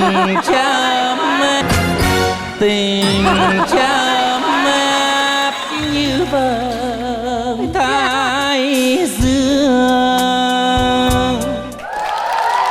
Con ngoan lắm con. Con làm cha giật mình. Nể con Ngân. Ngân dễ sợ thiệt. Rồi thôi hai đứa con về chỗ. Anh Nghĩa mà nó đẩy lên làm cha mẹ luôn thiệt. Hồi nãy là tôi tính trong bụng tôi chuẩn bị sẵn văn, chuẩn bị chửi rồi. Tại vì cái hình đó là hình sân khấu của đám cưới em vợ em Giang Phương. Mà em thấy là lau nước mắt em chắc đưa vô cái bài mà chia ly gì đó là tính chửi rồi. Nhưng mà không, cái người bị đưa vô không phải là tôi mà là anh Nghĩa. Đẩy lên một cái lên tới hàng cha luôn. Cũng may là thằng bé đã được Bảo Thi lựa chọn từ đầu. Chứ nếu không chắc chắn thế nào tôi cũng xúi Trấn Thành với Trường Giang loại. Thi à, xin hỏi thật lòng, thật tâm, sau cái màn trình diễn gì rồi? Em càng tự tin hơn. Chơi. Tự tin ở cái điểm nào hả Bảo Thi? Lý do vì sao em tự tin hơn là khi người ta hát hay, người ta đâu có cần đưa ra cho mình nhìn chi, người ta phải càng giấu đi nữa. Sai. Nếu hồi nãy mà nhạc lên là chỉ cần cái người hát hay á là từ tốn phải không? Còn biết hát dở đây. Cái này anh Giang lại sai nữa. Người ta dằn vô đúng nhịp anh. Đúng rồi. Người ta dằn qua là vô câu hát. Cái đó đang khúc cao trào mà. Thi, nỗi đau đang gần đến rồi. Hãy đón nhận đi em. Nhưng mà hồi nãy chị lựa cái bài Tình Cha cũng chưa hay lắm. Ví dụ quay qua ôm anh Nghĩa, mẹ già như chú chín cây. Lại vậy chú chín cây lại này. Hên là nó không hát bài đó đúng không? Còn Trang thấy gì không? Trang 50-50 nha. Thấy mặt mũi sáng sủa rồi xong mà diễn đàng hoàng tử tế. Tự tin lắm à. Chính vì cái sự đàng hoàng tử tế đó có nghĩa là em có thể hát hay, nhưng mà sao cũng có cảm nhận giống như em này là diễn giỏi thôi. Chứ hát rồi chắc có thể cũng ba xàm ba đế gì đó. Tiếp nha, bạn số 5. Mời em. Đó, đang mê khúc nhìn này. giống mùi khó quá nè.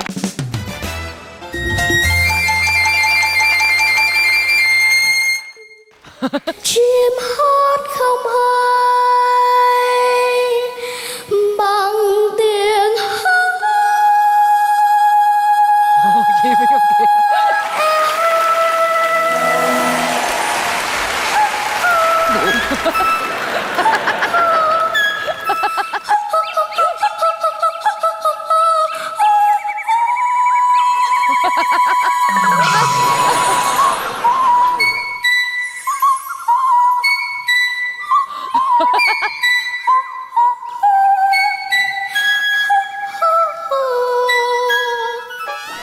Trời ơi, tức thiệt không á. Thấy không?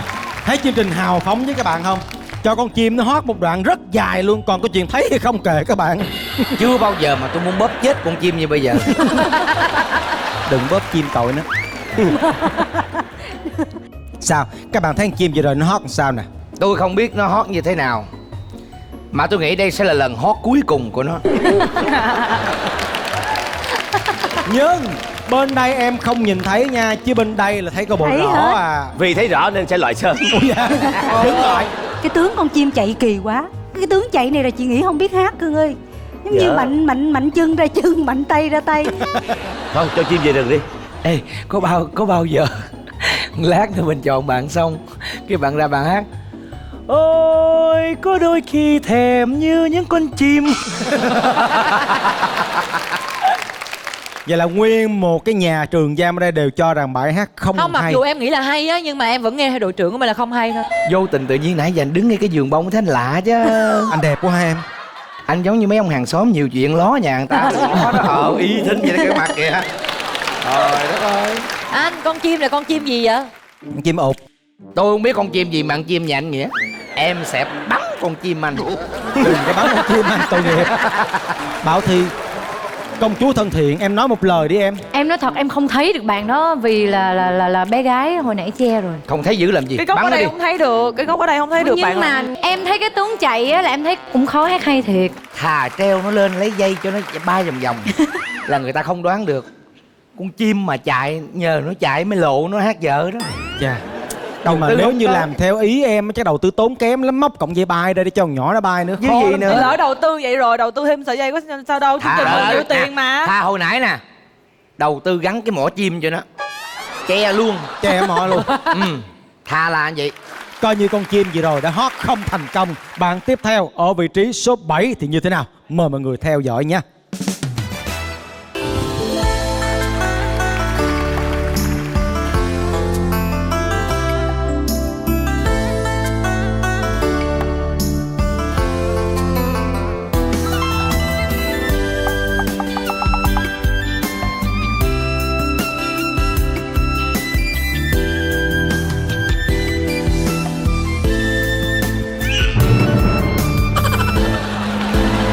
Ôi em theo chồng làm cô sâu xứ lạ, bao nhiêu ân tình giờ tim vỡ theo tim. Rồi, đóng cửa luôn. Trời ơi, cái hình như vậy bỏ đi theo chồng là vừa lắm. Giờ thấy... không chưa được. Hình này mới ghê nè. Trời. Hình này khoe nguyên body mới ghê nè. Wow. Tự nhiên bây giờ là tôi thấy con chim có giá hơn nhỏ này nha. Cầm hình về phả về em. Em này thì em đẹp mà em đối xử với anh mà vậy là thua rồi. Thưa các bạn, sau khi chúng ta quan sát tấm lưng của cô ấy, các bạn có đoán được gì không? Ca mà biểu coi cái lưng. Nãy giờ toàn bị coi cái lưng với coi núp lùm không á. Giờ riết cái chương trình này coi tụi tôi như câm như điếc vậy. Thiệt á. Giờ ca mà biểu coi cái lưng. Hết chim núp lùm tôi coi lưng ca. Thích thiệt mà chưa đâu. Quý vị phải coi nè, quý vị coi nè. Đây là hậu trường của chương trình nè. Coi cái lưng không đâu có đã. Coi luôn cái lưng thằng quay phim. Cái lưng che luôn, ta quay mà.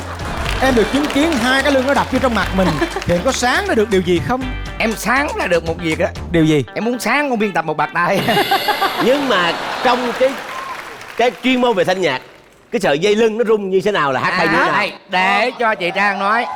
Bây giờ Trang vẫn chưa đoán được bạn này hát hay hay không, nhưng mà nhìn trong ánh mắt bạn này có một cái điều gì đó rất là đang...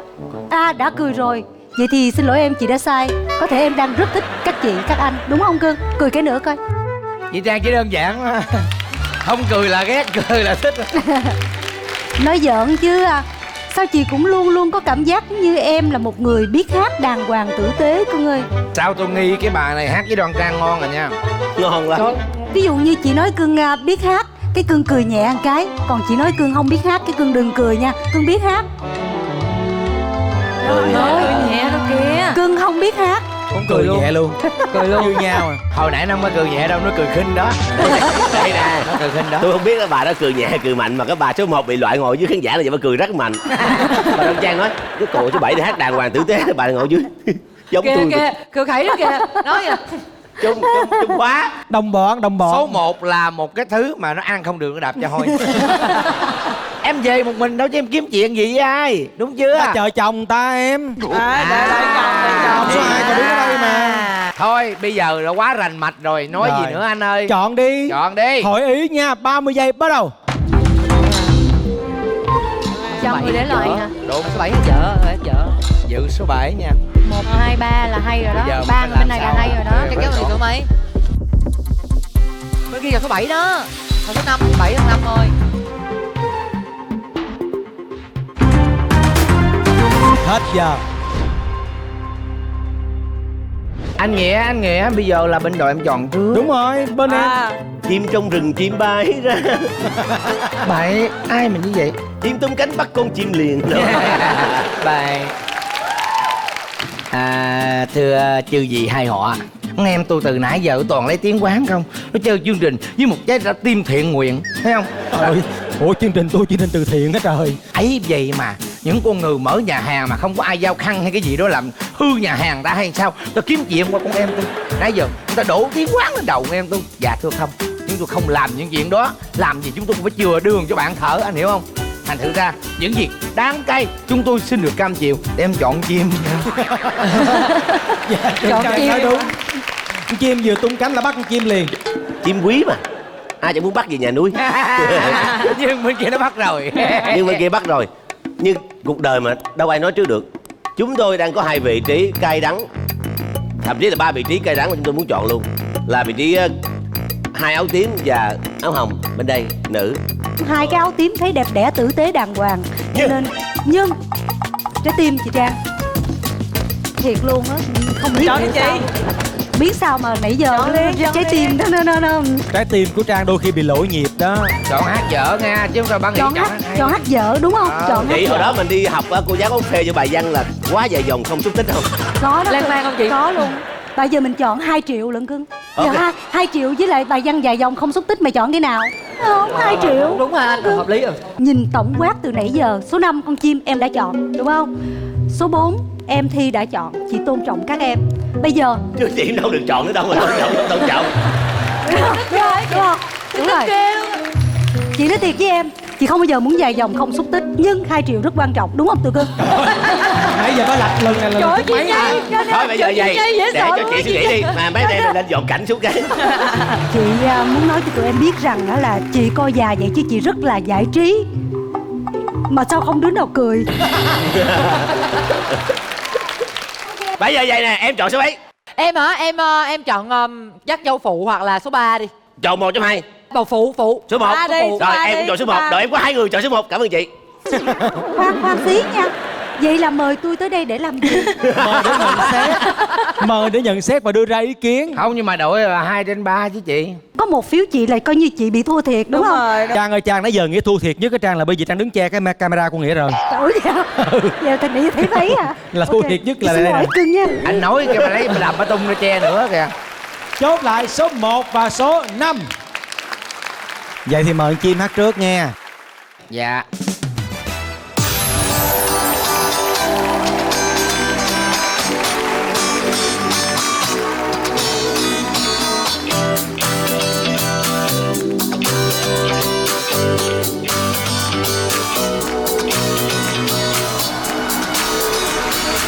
Cái tướng chạy này là chị nghĩ không biết hát cưng ơi.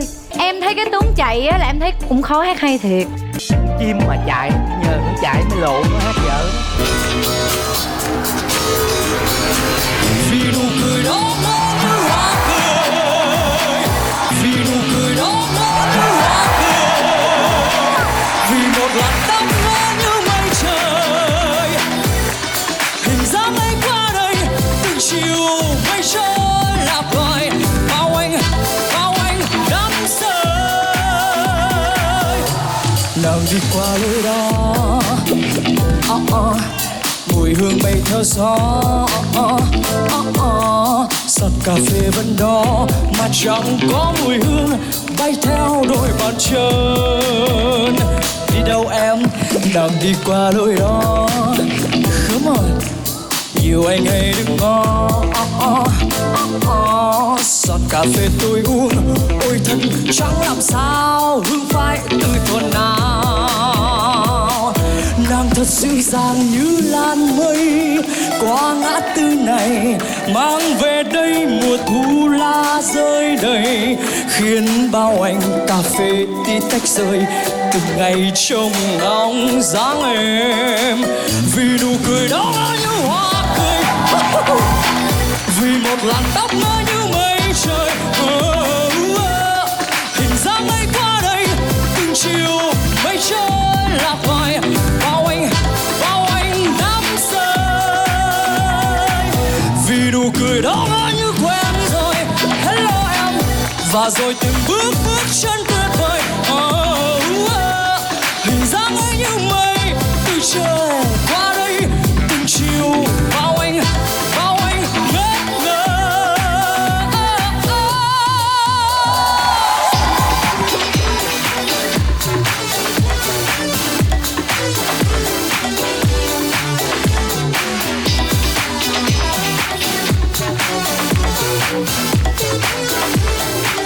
Vì nụ cười đó nó như hoa cười, vì một làn tóc nó như mây trời,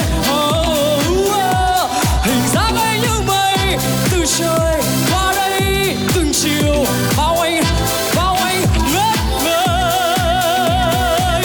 Vì nụ cười đó ngỡ như quen rồi, và rồi từng bước chân tuyệt vời, hình dáng ấy qua đây từng chiều mây trôi lạc loài bao anh ngất ngơ. Đang đi qua lối đó. Yến ơi, đâu phải là 1 2 năm Yến. Đi hát 10 mấy 20 năm rồi Yến ơi. Trời, một cái nhìn quá sai lầm. Không anh.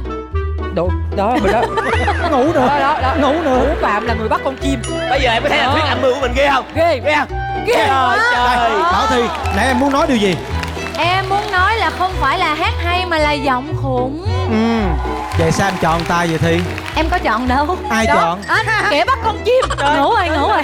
Bắt quả bao rơi Cái này ta kêu là dắt bắn. Ủa? Anh ơi, anh mới làm gì vậy? Thành ơi, Ai? chịu trách nhiệm đi anh Thành. Nãy em nói cái đoạn nãy em nói em quý con chim mà. Thôi đi. Em có trách anh Nghĩa tại em hot bên nhà ảnh á. Cái này em tính chính là cho anh Thành à, tại vì vòng 1 á anh Thành phân tích con chim này rất đúng. Nhưng mà tại sao vòng 2 đòi bắn con chim? Em dị ứng với mấy đứa nào hát núp em ghét. Em ơi, có phải em bé nó muốn đâu. Ai vô chương trình này cũng muốn đưa cái mặt ra cho người ta ngó. Nhưng mà Nguyễn Thị Ngân, Mình chỉ trách những người làm cái nghề nào đó thôi. Rồi, mời Bảo Thi. Đó. Nói chung là mình sống đúng, mà anh cái gì sai thì mình phải Giận em à, mình phải nhận. mình phải có 2 triệu có sự bù đắp cho bạn. Gia đình anh dâng hiến em 2 triệu. Nhưng mà chị nói thật nha, cái sự xuất hiện mà người ta nghĩ là mình hát dở mà ra mình hát một cái chất giọng hay và khủng thì đó mới là sự xuất hiện đáng, rất là đáng. Dạo này á Vỗ tay cho bạn đi mọi người. Ủa vậy là có 2 người có lỗi thôi hả? Mau Thủy vô càng hả? Đâu, em là cái thơ mà, em đâu có phải là mười mấy năm. Ủa em ngồi đây chi vậy? Gia đình đứa nào lâu lâu gia đình cũng có một đứa bị vô tri kệ nó. Khoan bây giờ nè, để cho em trai giới thiệu một tí về mình, em tên gì? Dạ em tên là Nguyễn Kim Thạch ạ. Em đến từ Đồng Nai. Công việc của em là gì? Dạ hiện tại là em đang kinh doanh quán chè nhỏ nhỏ. Chè gì? Chè đậu đen ạ. Sao mày không cho anh ly thằng thiệt? Mày đưa ly rồi tao đâu chọn mày. Mà em đưa được ly lên rồi anh mập của anh chửi em. Đưa một ly lên ăn xong mập rồi chửi em sao được? Ok, cảm ơn Bảo Thi. Rồi. Tao xuống Đồng Nai tao không mau dặn chè đâu. Cảm ơn em đến với chương trình. Đặc biệt là chè đậu đen á. Như một gáo Phải nước chia lạnh mà tại em cô bán bác. chè đậu đỏ, bữa nay cho nó vô tới vòng cuối cùng rồi. Đúng rồi, đen. Bây giờ tới nhà của mình để Giang ơi. Ây da. Trời ơi trời, lo. Mời em trai số 1.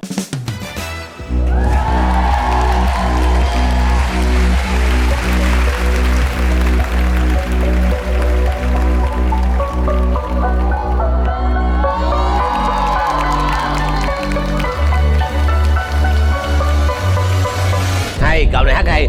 Cậu này hát ballad rồi đó. Cảm nhận của Trang là bạn này hát được. Hay đó. Hát hay á. Hay. Cảm nhận của em á thì cũng là hát được đó, hát hay đó. Em nghĩ là bạn này hát hay đó. Lịch sự, tử tế. Được, chấm.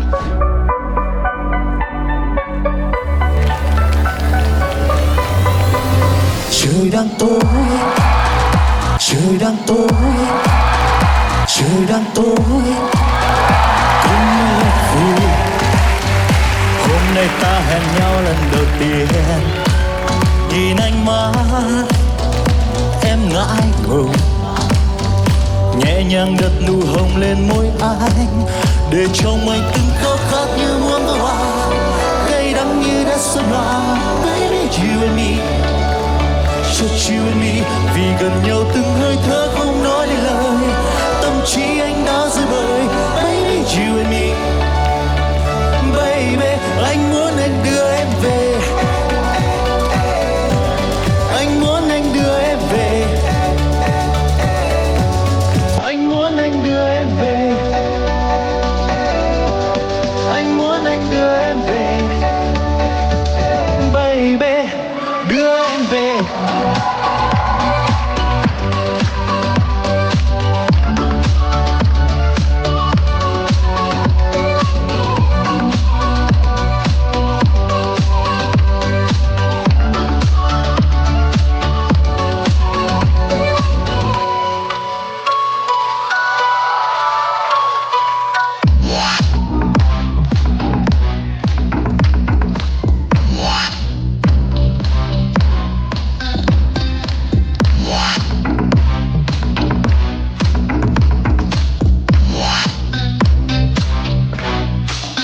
Đừng vụt mất yêu thương này, bao nhiêu lần ta đã đi tìm nhau.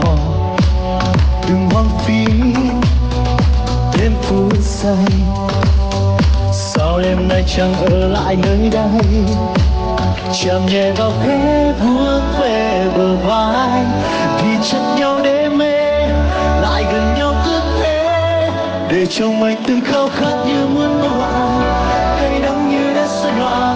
Baby you and me, just you and me, vì gần nhau từng hơi thở không nói nên lời, tâm trí anh đã rơi bời.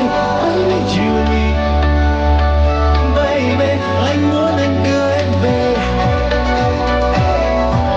anh muốn anh đưa em về, anh muốn anh đưa em về, anh muốn anh đưa em về, baby để trong anh từng khao khát như muốn bông hoa, cay đắng như đã xuân hoa. Baby you and me, just you and me, vì gần nhau từng hơi thở không nói nên lời, tâm trí anh đã rơi bời. Baby you and me, baby anh muốn anh đưa em về, anh muốn anh đưa em về,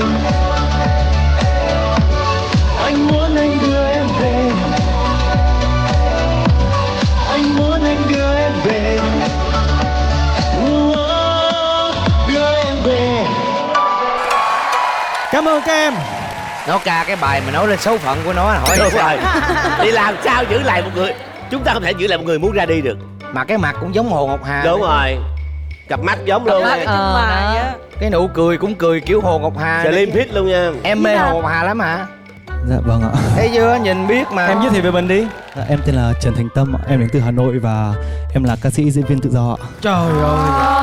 Đến từ Hà Nội. Tức là em bay từ Hà Nội vào trong đây hả em? Trời Thấy ơi. thương quá. Nói gì bây giờ? Mời các anh chị đến đây. Mình gửi đến em nói một chút lòng thành của mình, có như thay cho lời xin lỗi. Đẹp trai quá. Chị Đoan Trang không có một cái gì để xin lỗi em, tại vì ngay từ đầu Chị Trang. mặc dù em đứng đây em chỉ hát hai cái từ ngu ngốc thôi, mà chị đã cảm nhận được em là người biết hát đàng hoàng tử tế. Thì mấy bạn cho Tâm một tràng pháo tay rất lớn đi. Chúc mừng em. Cảm ơn anh chị ạ, cảm ơn anh chị rất nhiều ạ. Cảm ơn mọi người. Ok, cảm ơn Tâm đã đến với chương trình. Chào em. Chúng ta sẽ đến với vòng thứ 3, vòng lộ diện.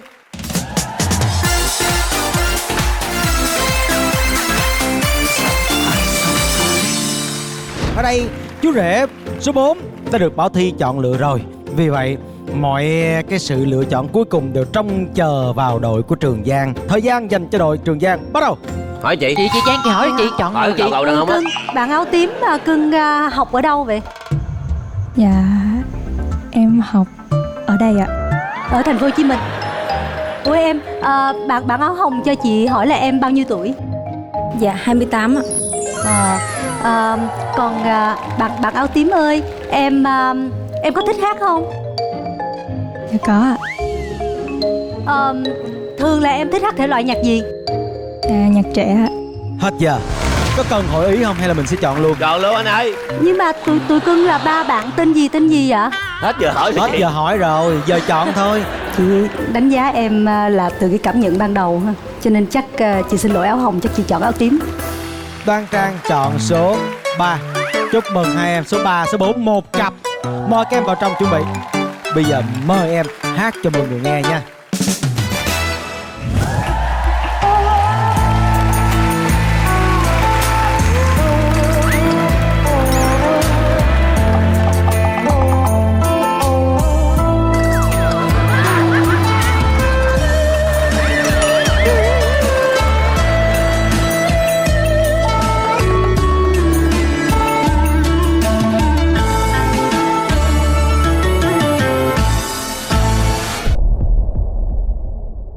Em nghĩ là cặp này là cặp hát hay nè. Sao chị cũng luôn luôn có cảm giác giống như em là một người biết hát đàng hoàng tử tế Cưng ơi. Sao tôi nghi cái bà này hát với Đoan Trang ngon rồi nha.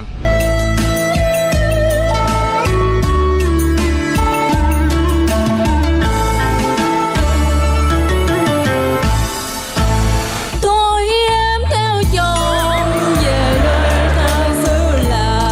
Tôi em theo chồng về nơi tha xứ lạ. Bao nhiêu ân tình giờ tim vỡ theo tim. Đường hoa em đi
thấy thương bé hết sức. Tao nói gì thành không đó, em thấy không em? Mà anh không biết là chồng nó bỏ em là bị gì, ví dụ níu kéo tình cũ hay là bởi vì em hát. Lo chứ, hai thứ dồn lại nó mới chịu đựng, nó đóng hai cửa đó chứ. Em giới thiệu về em đi. Dạ em tên Nguyễn Ngọc Lan Linh, năm nay em 28 tuổi, em là ca sĩ tự do. Cái gì? Hả? Dạ em lỗi là tại vì lúc nhỏ thì em ước mơ làm ca sĩ. Rồi khi lớn lên em biết giọng hát như thế nào là bò rống nên em làm bác sĩ. Em là bác sĩ. Bác sĩ. Wow, giỏi nha, 28 tuổi đang là bác sĩ. Bây giờ mới thấy bạn này cười được một cái nụ cười thật sự từ trong đáy lòng á. Bác sĩ ở gì cơ? Bác sĩ đa khoa và em có một phòng thẩm mỹ viện riêng ạ. Yeah, khi bạn cất giọng lên là em tưởng hát hay rồi đó chị Trang ha. Ừ đúng rồi. Khúc đầu là chưa có thuốc tê, khúc sau là bắt đầu chuẩn bị chích thuốc tê. Nó ngấm á. Thuốc tê nó ngấm rồi. Nó ngấm. Cảm ơn em đã đến với chương trình nha. Chào em. Đội của Đăng Trang hát trước. Mời Đăng Trang hát cùng với cô bé mà Trang đã lựa chọn.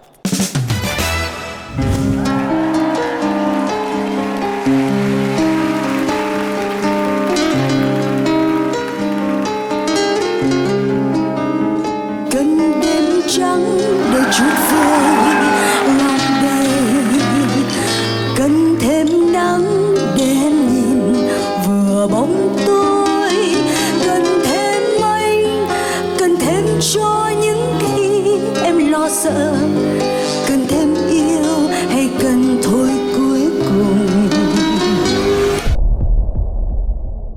Hát hay. Không hay. Bà diễn lố rồi xong rồi thế nào cũng chọn bà là hát dở. Không thấy gì hết. Theo nguyên bản lương nhưng vẫn cảm nhận được đây là một cô bé biết hát. Cần thêm cho những khi em lo sợ, cần thêm yêu hay cần thôi cuối cùng. Cần tay níu để thấy, cần tay níu để thấy, cần tay níu để thấy, cần môi nóng để em nhìn vừa bóng tối, cần thêm anh, cần thêm cho những khi em lo sợ, cần thêm yêu hay cần thôi biết yêu. Đã gần thế thương gần rồi, vẫn như anh còn xa rất xa, vì đã vùi hết những giấc mơ dịu ngọt. Em thêm gần anh đến muôn lần.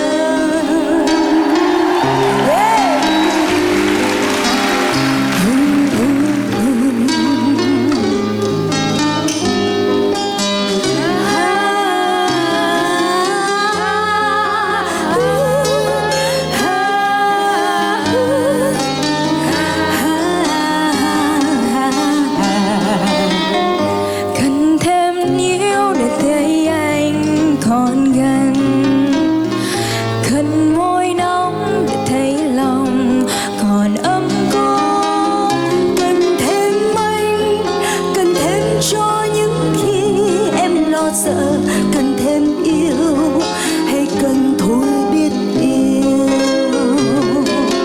Đã cần thế thương thật rồi, vẫn như anh còn xa rất xa, vì đã vùi hết giấc mơ dịu ngọt.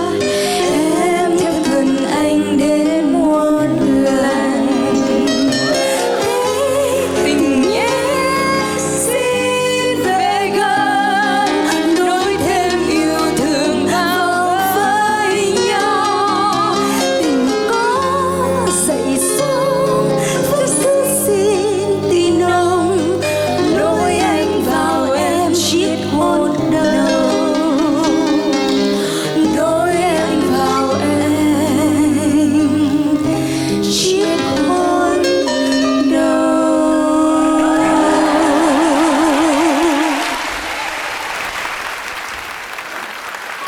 Trang nghĩ là một tràng pháo tay nữa cho Nhi đi với lại đội của mình, tại mình hên quá. hên quá trúng được người hát hay. Tất cả là do hai anh em sắp xếp từ nãy giờ. Đúng rồi, đó. Trong cái chương trình em sợ nhất mấy cái đoạn này nè. Nổi da gà này. Thiệt tình. Khen cô gái này, cô hát này ca hay nhẹ nhàng quá. Nhẹ nhàng. Không có hát nhưng không hát kìa, nhẹ nhàng hay Không quá. lạ lướt quá ha.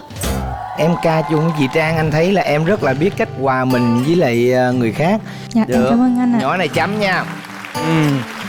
Rồi em là ai? Dạ, em tên là Nguyễn Châu Nhi ạ. Và sau chương trình này thì em muốn giới thiệu là em lấy nghệ danh là Jenny. Năm nay em 20 tuổi và em vừa trở về từ Úc năm trước. Năm nay em quyết định là theo âm nhạc. Jenny. Đúng như những gì mình đã sắp xếp. Dạ, y chang anh. Em hát một cái đoạn mà cái bài mà nếu là em bị loại em hát đơn thử thôi. Dạ, em hát bài Không Sao Mà Em Đây Rồi. Không sao mà em đây rồi, anh ơi. Buồn cứ khóc bao lâu nay anh đã có mạnh mẽ rồi. Chỉ một lần thôi, chỉ một lần này thôi, hãy để em được vỗ về nỗi buồn của anh. Đúng như mình sắp xếp. Gì đúng như mình sắp xếp. Có gì mà lạ. Cảm ơn em. Dạ, cảm ơn ạ. Em hâm mộ mọi người rất nhiều và em cũng gửi lời cảm ơn chị Trang, tại vì em cũng hâm mộ chị Trang từ lúc mà em còn bé tới bây giờ. Nên là bây giờ được song ca với chị em cảm thấy rất là vinh hạnh luôn. Em cảm ơn khán giả. Anh Nghĩa lo. Tại vì nãy em định con chim nó ca dở. Nhưng mà con chim nó ca hay em hơi lo. Vậy thì bây giờ mời Bảo Thi lên đây nha.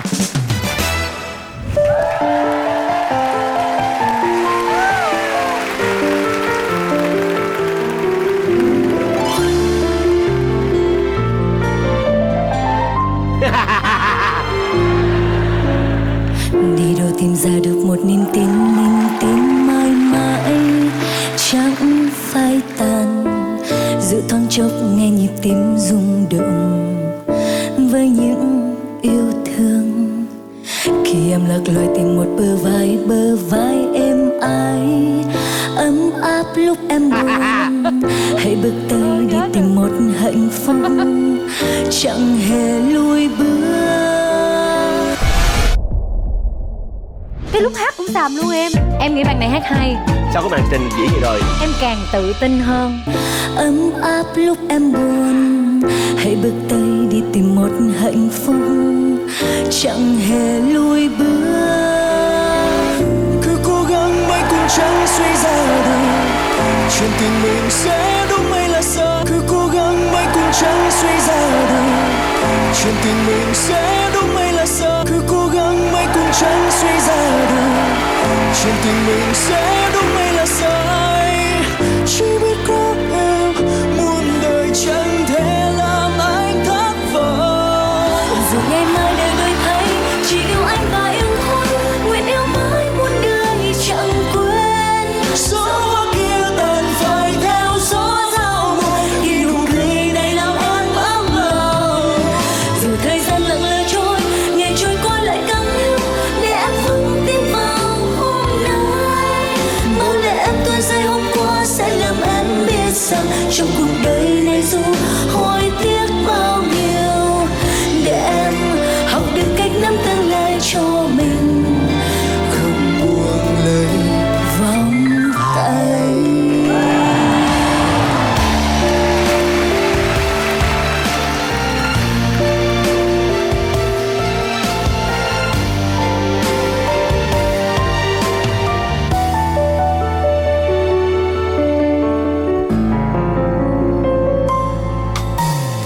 Khi anh lạc loài tìm một bờ vai êm ái ấm áp lúc em buồn. Hãy bước tới đi tìm một hạnh phúc. Nguyện trọn cuộc đời này chỉ yêu em mãi mãi. Dẫu thế giới có còn biết bao nhiêu người làm nụ cười trong em dường như tắt. Hãy mãi nhớ rằng tình yêu của em chẳng làm anh thất vọng. Dù ngày mai đời đổi thay càng sao em càng yêu anh. Vì anh sẽ muôn đời chờ đợi. Gió kia tàn phai theo gió giao mùa. Khi nụ cười này làm em ấm lòng. Dù thời gian lặng lẽ trôi, ngày trôi qua lại càng yêu. Để em vững tin vào hôm nay.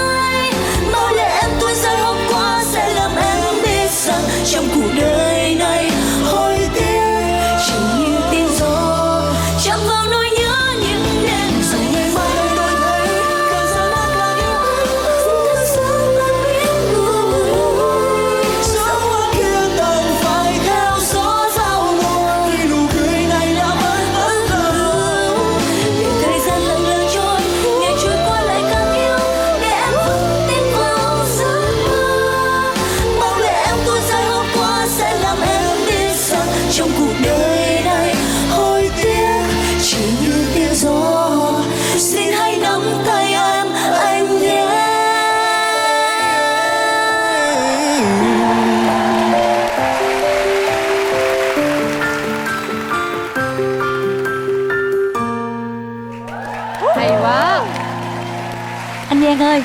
Đúng như những gì anh với sắp xếp. Mình chơi đúng Mình không? chơi để hai ca sĩ ở đây mình làm cho gặp được hai giọng hát hay. Đúng rồi. Đúng như những gì mình đã sắp xếp. Hay quá. Ủa nói nghe là Giang, tức là em sắp xếp luôn cả bài hát của Bảo Thy hôm nay luôn. Đúng vậy, hả? đúng vậy, đúng vậy. Tụi em làm hết rồi nên tụi em Ủa làm. Bảo Thy ơi, Bảo Thy cuối cùng em là như hình nộm, ai muốn giật dây em giật cái sao vậy? Không anh ơi, cái kết quả cuối cùng là ngày hôm nay em thấy em chả có gì quê hết á. Từ đầu tới cuối em nói gì em thấy cũng có cái khúc cũng quê, nhưng mà không quê bằng cái đội bên kia, nhất là cái người ở giữa. Cái người ở giữa. Rồi em giới thiệu về mình nào.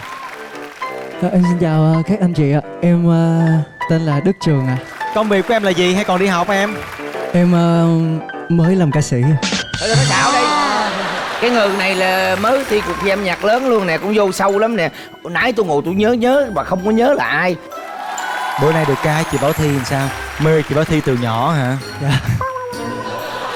Khoái lắm, ca mừng lắm. Có mê chị Mao Thủy không? Hát chị Mao Thủy đoạn. Hát bài gì? Lên.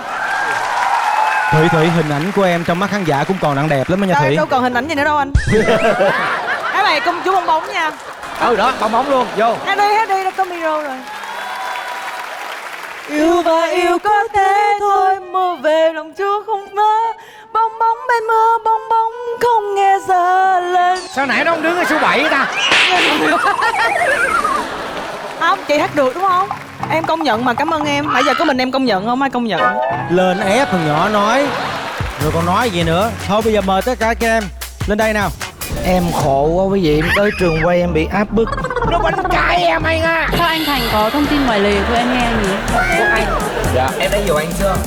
Dạ, em hiểu ý hơn. Trời ơi. Em xin lỗi. Đừng có giận nha.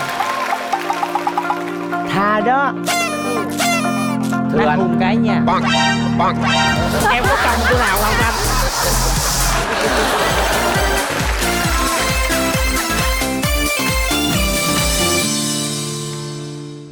Ngày hôm nay với chương trình Vòng Mãi Vòng Ai thì hai đội chơi đã xuất sắc lựa chọn được hai bạn cuối cùng để hát cùng với ca sĩ của mình, đều là những bạn hát hay. Và ngoài ra cũng cảm ơn Mâu Thủy cũng như là Hoàng Yến đã đến với chương trình này. Thưa quý vị, đến đây thì chương trình Vòng Mãi Vòng Ai cũng xin được phép kết thúc. Và quý vị nhớ giờ phát sóng của chương trình là 19 giờ Chủ nhật hàng tuần trên kênh HTV7. Chương trình do Color Entertainment phối hợp cùng với Đài Truyền hình Thành phố Hồ Chí Minh thực hiện với sự tài trợ độc quyền của Samsung Galaxy A21s với tiên phong công nghệ camera macro chụp cận cảnh. Xin chào và hẹn gặp lại tuần sau.